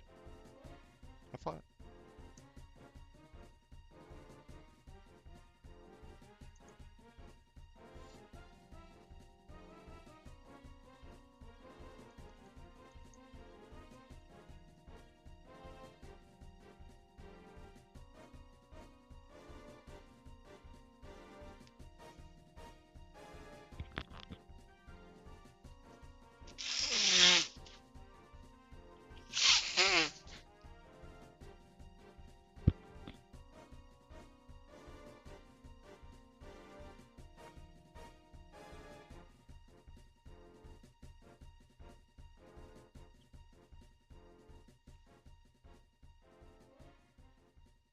Oh, it's a parameter. I'm stupid.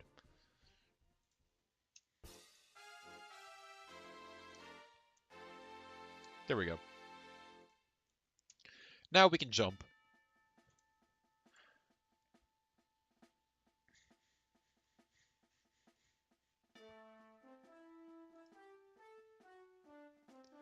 I'm actually going to do this. I'm going to go ahead and in player, I'm going to throw player.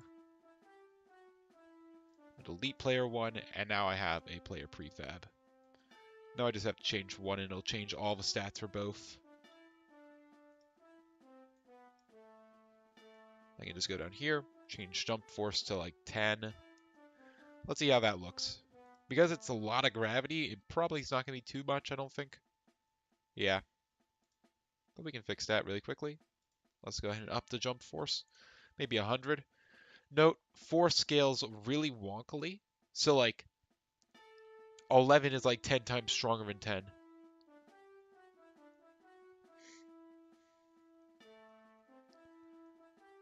Oh yeah, also I have not implemented the checks yet for if you can jump or not.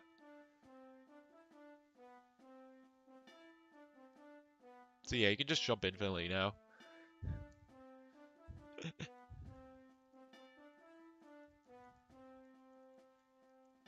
Playing tag with this might be fun. It's its own little mini game. Catch the other player, Flappy Bird style. But yeah, relatively okay jump physics. I can of course fix these later, make them better. Gaming, for sure. Up. Let me up. Also, of course, the stacks, so more you press up, faster you go. Like here, I'm going really slow, but if I press it faster, you get a lot of speed. Because I have so much linear drag, though, it doesn't actually stack too much.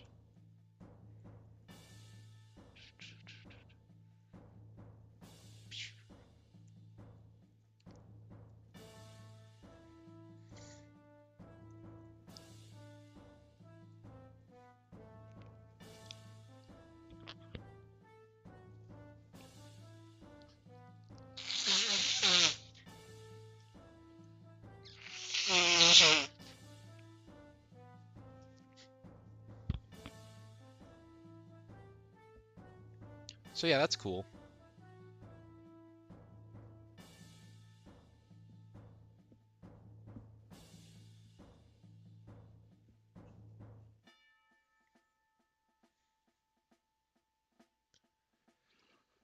Because I don't have a run button per se, I think it's better that they do that. It's better that they're fast. They might be a little too fast for their own good right now, though.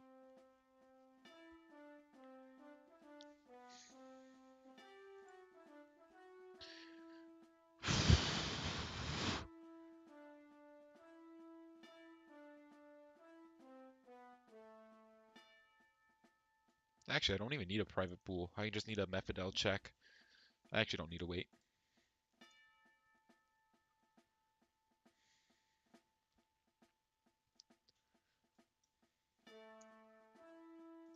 Let's make a private pool is on ground.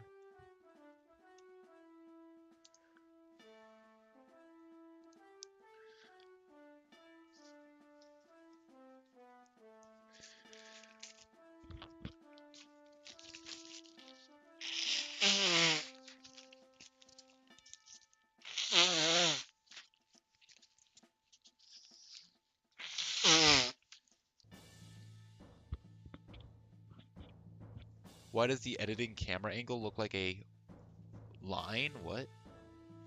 What do you mean by that?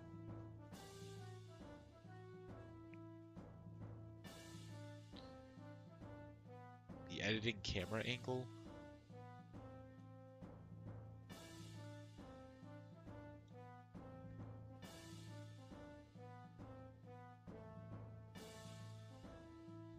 Oh, that's one thing I should test really quickly.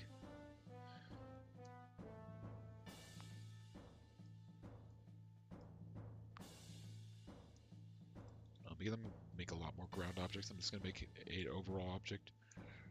Ground parent.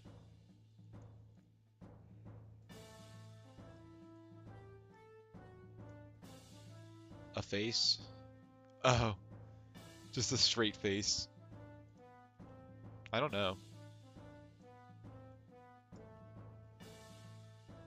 Yeah, I want to test something with slopes.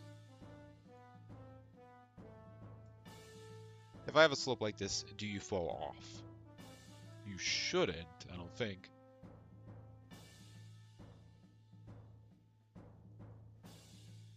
You kind of do. That's not very steep.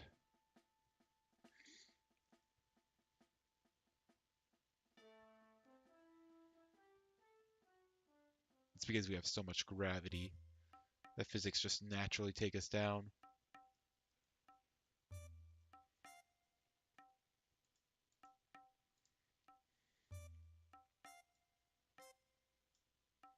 How about something like that?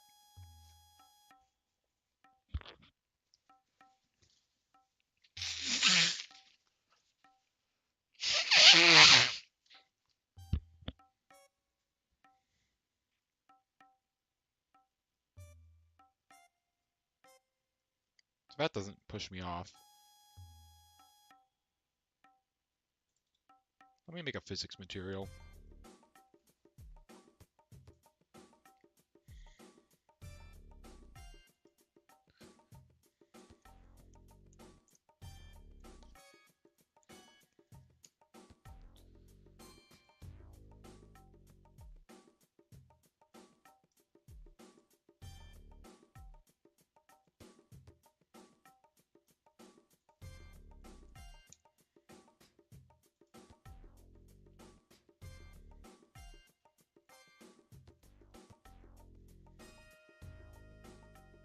So that's way too much friction.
Man, I wish I was able to breathe. Unfortunately, allergies.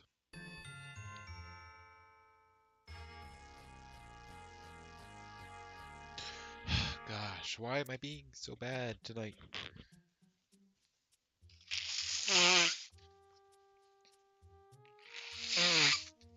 Peak Waluigi gaming. True.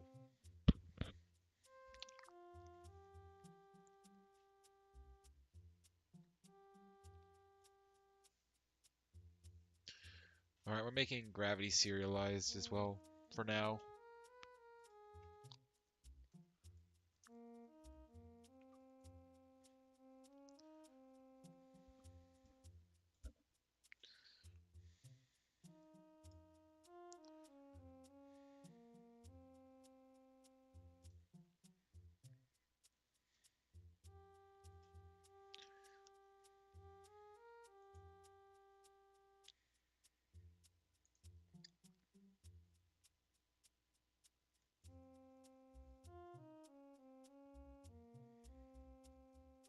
Jump way too high now.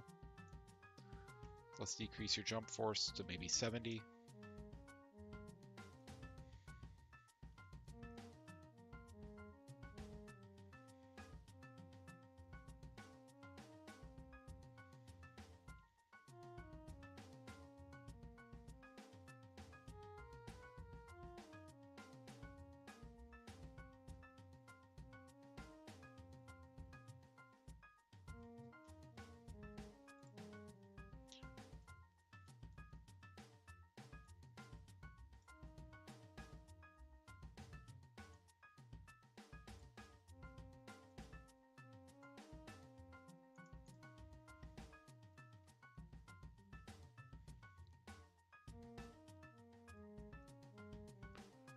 And you can get some serious speed by running down the slope.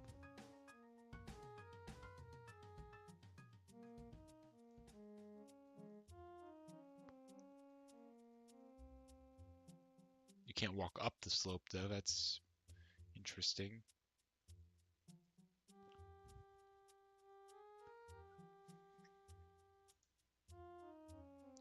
You don't fall down it automatically though, which is interesting as well.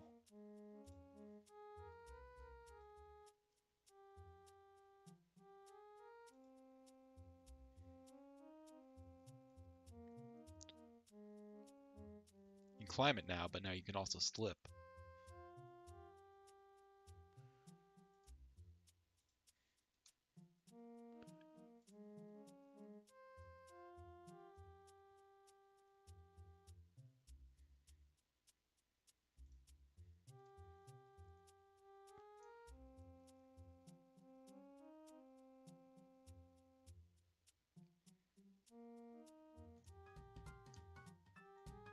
Is it updating?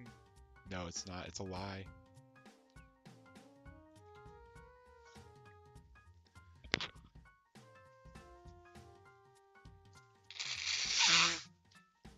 Go get some allergy medication.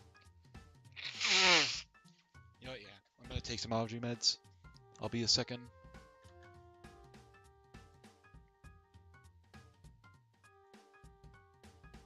Alright.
Alright.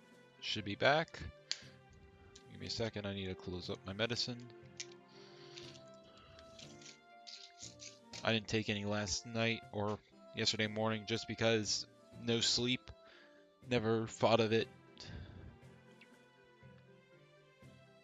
Alright, okay, I can switch back to programming now. Pro gaming. So yeah, so 1 was too much. Let's go ahead and try something like zero point 0.5. Let's see how this looks.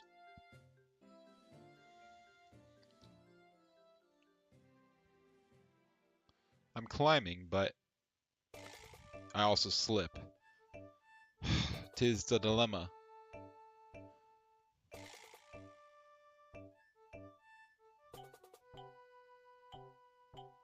Maybe that's the answer.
So if this is less than it, I want it to be normal.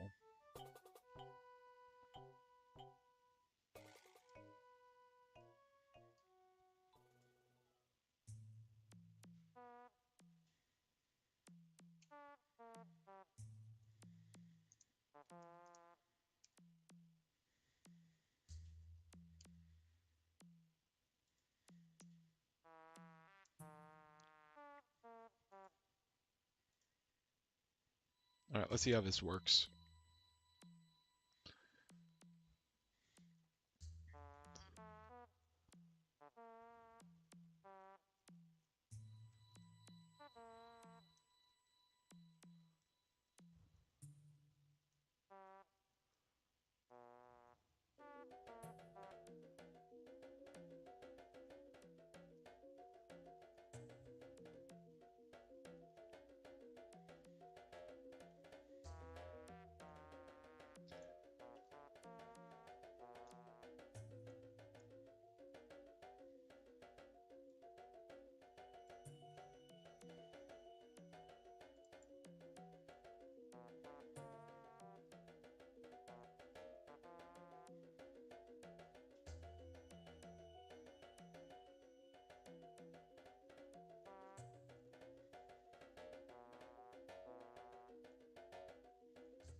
Huh.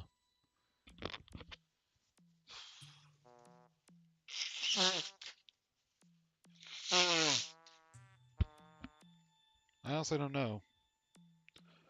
Like, if I remove friction, all I do is just make it so I slide down easier.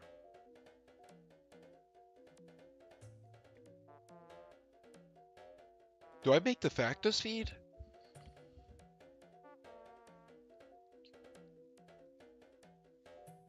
I could actually do that. Hold up. Is this a Super Mario 64 Panacoic video reference? I need to give Mario some de facto speed?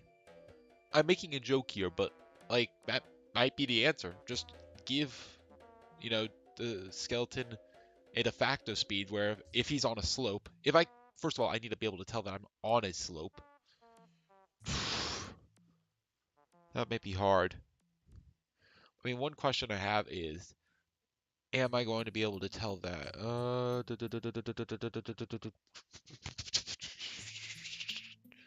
Like one thing I'm thinking about is, will I be able to tell that I'm on a slope? Because right now, I'm obviously rotating my block. That way, you know, you can actually, like, it is a block that has been rotated 45 degrees. That can easily be found. But is there a way that I could say, okay, raycast.down, and if what's below me is sloped in a direction, what is its angle of incidence? There probably is. Also, this I'm gonna delete that. That's not the right way to do it. Let me fix my movement scale right now. Yeah, you move way too fast now. I got a little too silly.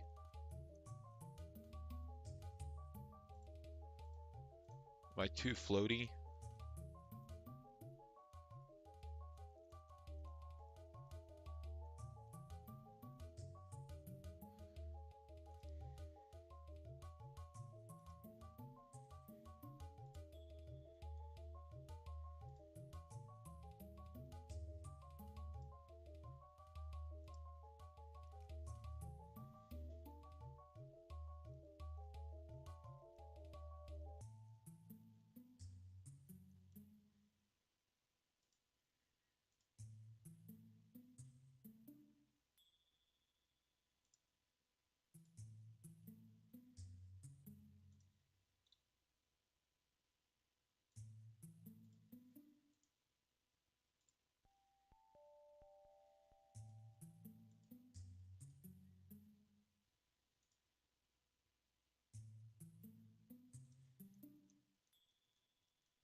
I need to bring this back up to 7.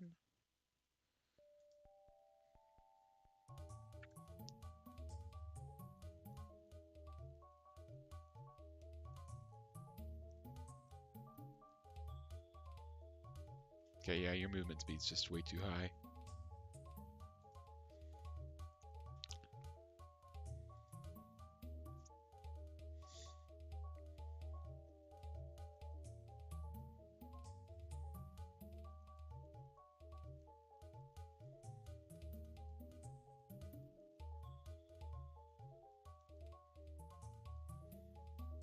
I need more linear drag.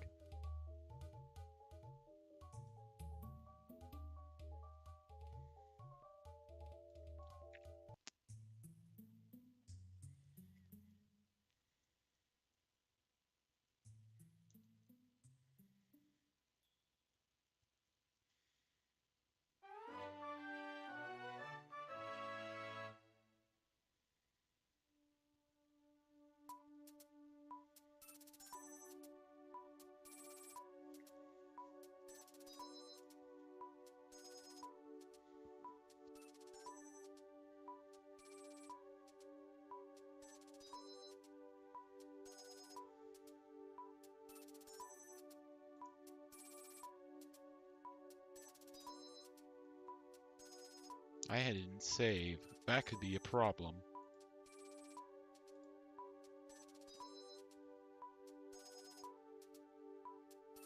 Yeah, that was it.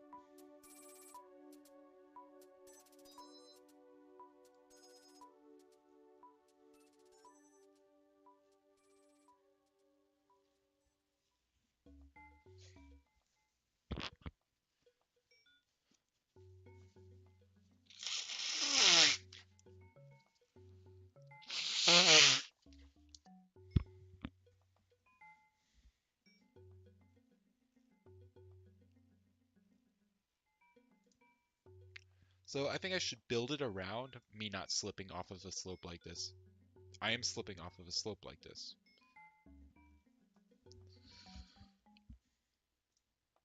Let me make sure it's like 45 degrees.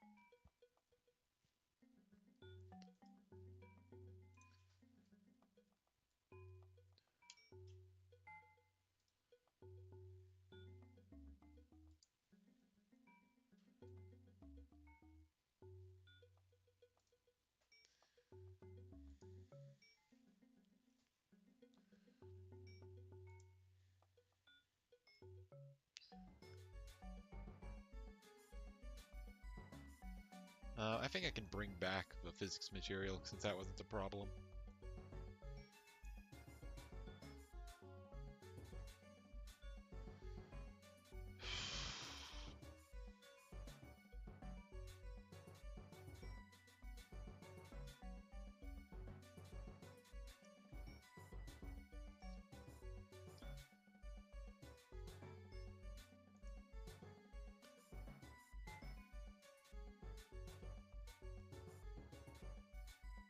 Still slipping a little bit.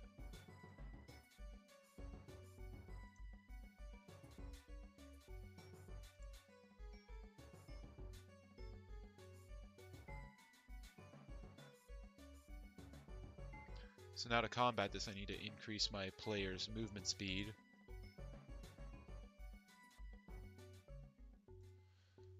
Well, first of all, I should probably test this. So he's falling too slow. So we can actually decrease the linear drag, I think. To maybe 5. So that way he falls at a reasonable pace.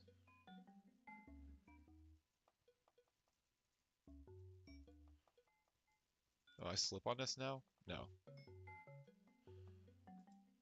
I think I'm actually going to end off the stream now, actually. I'm getting pretty tired.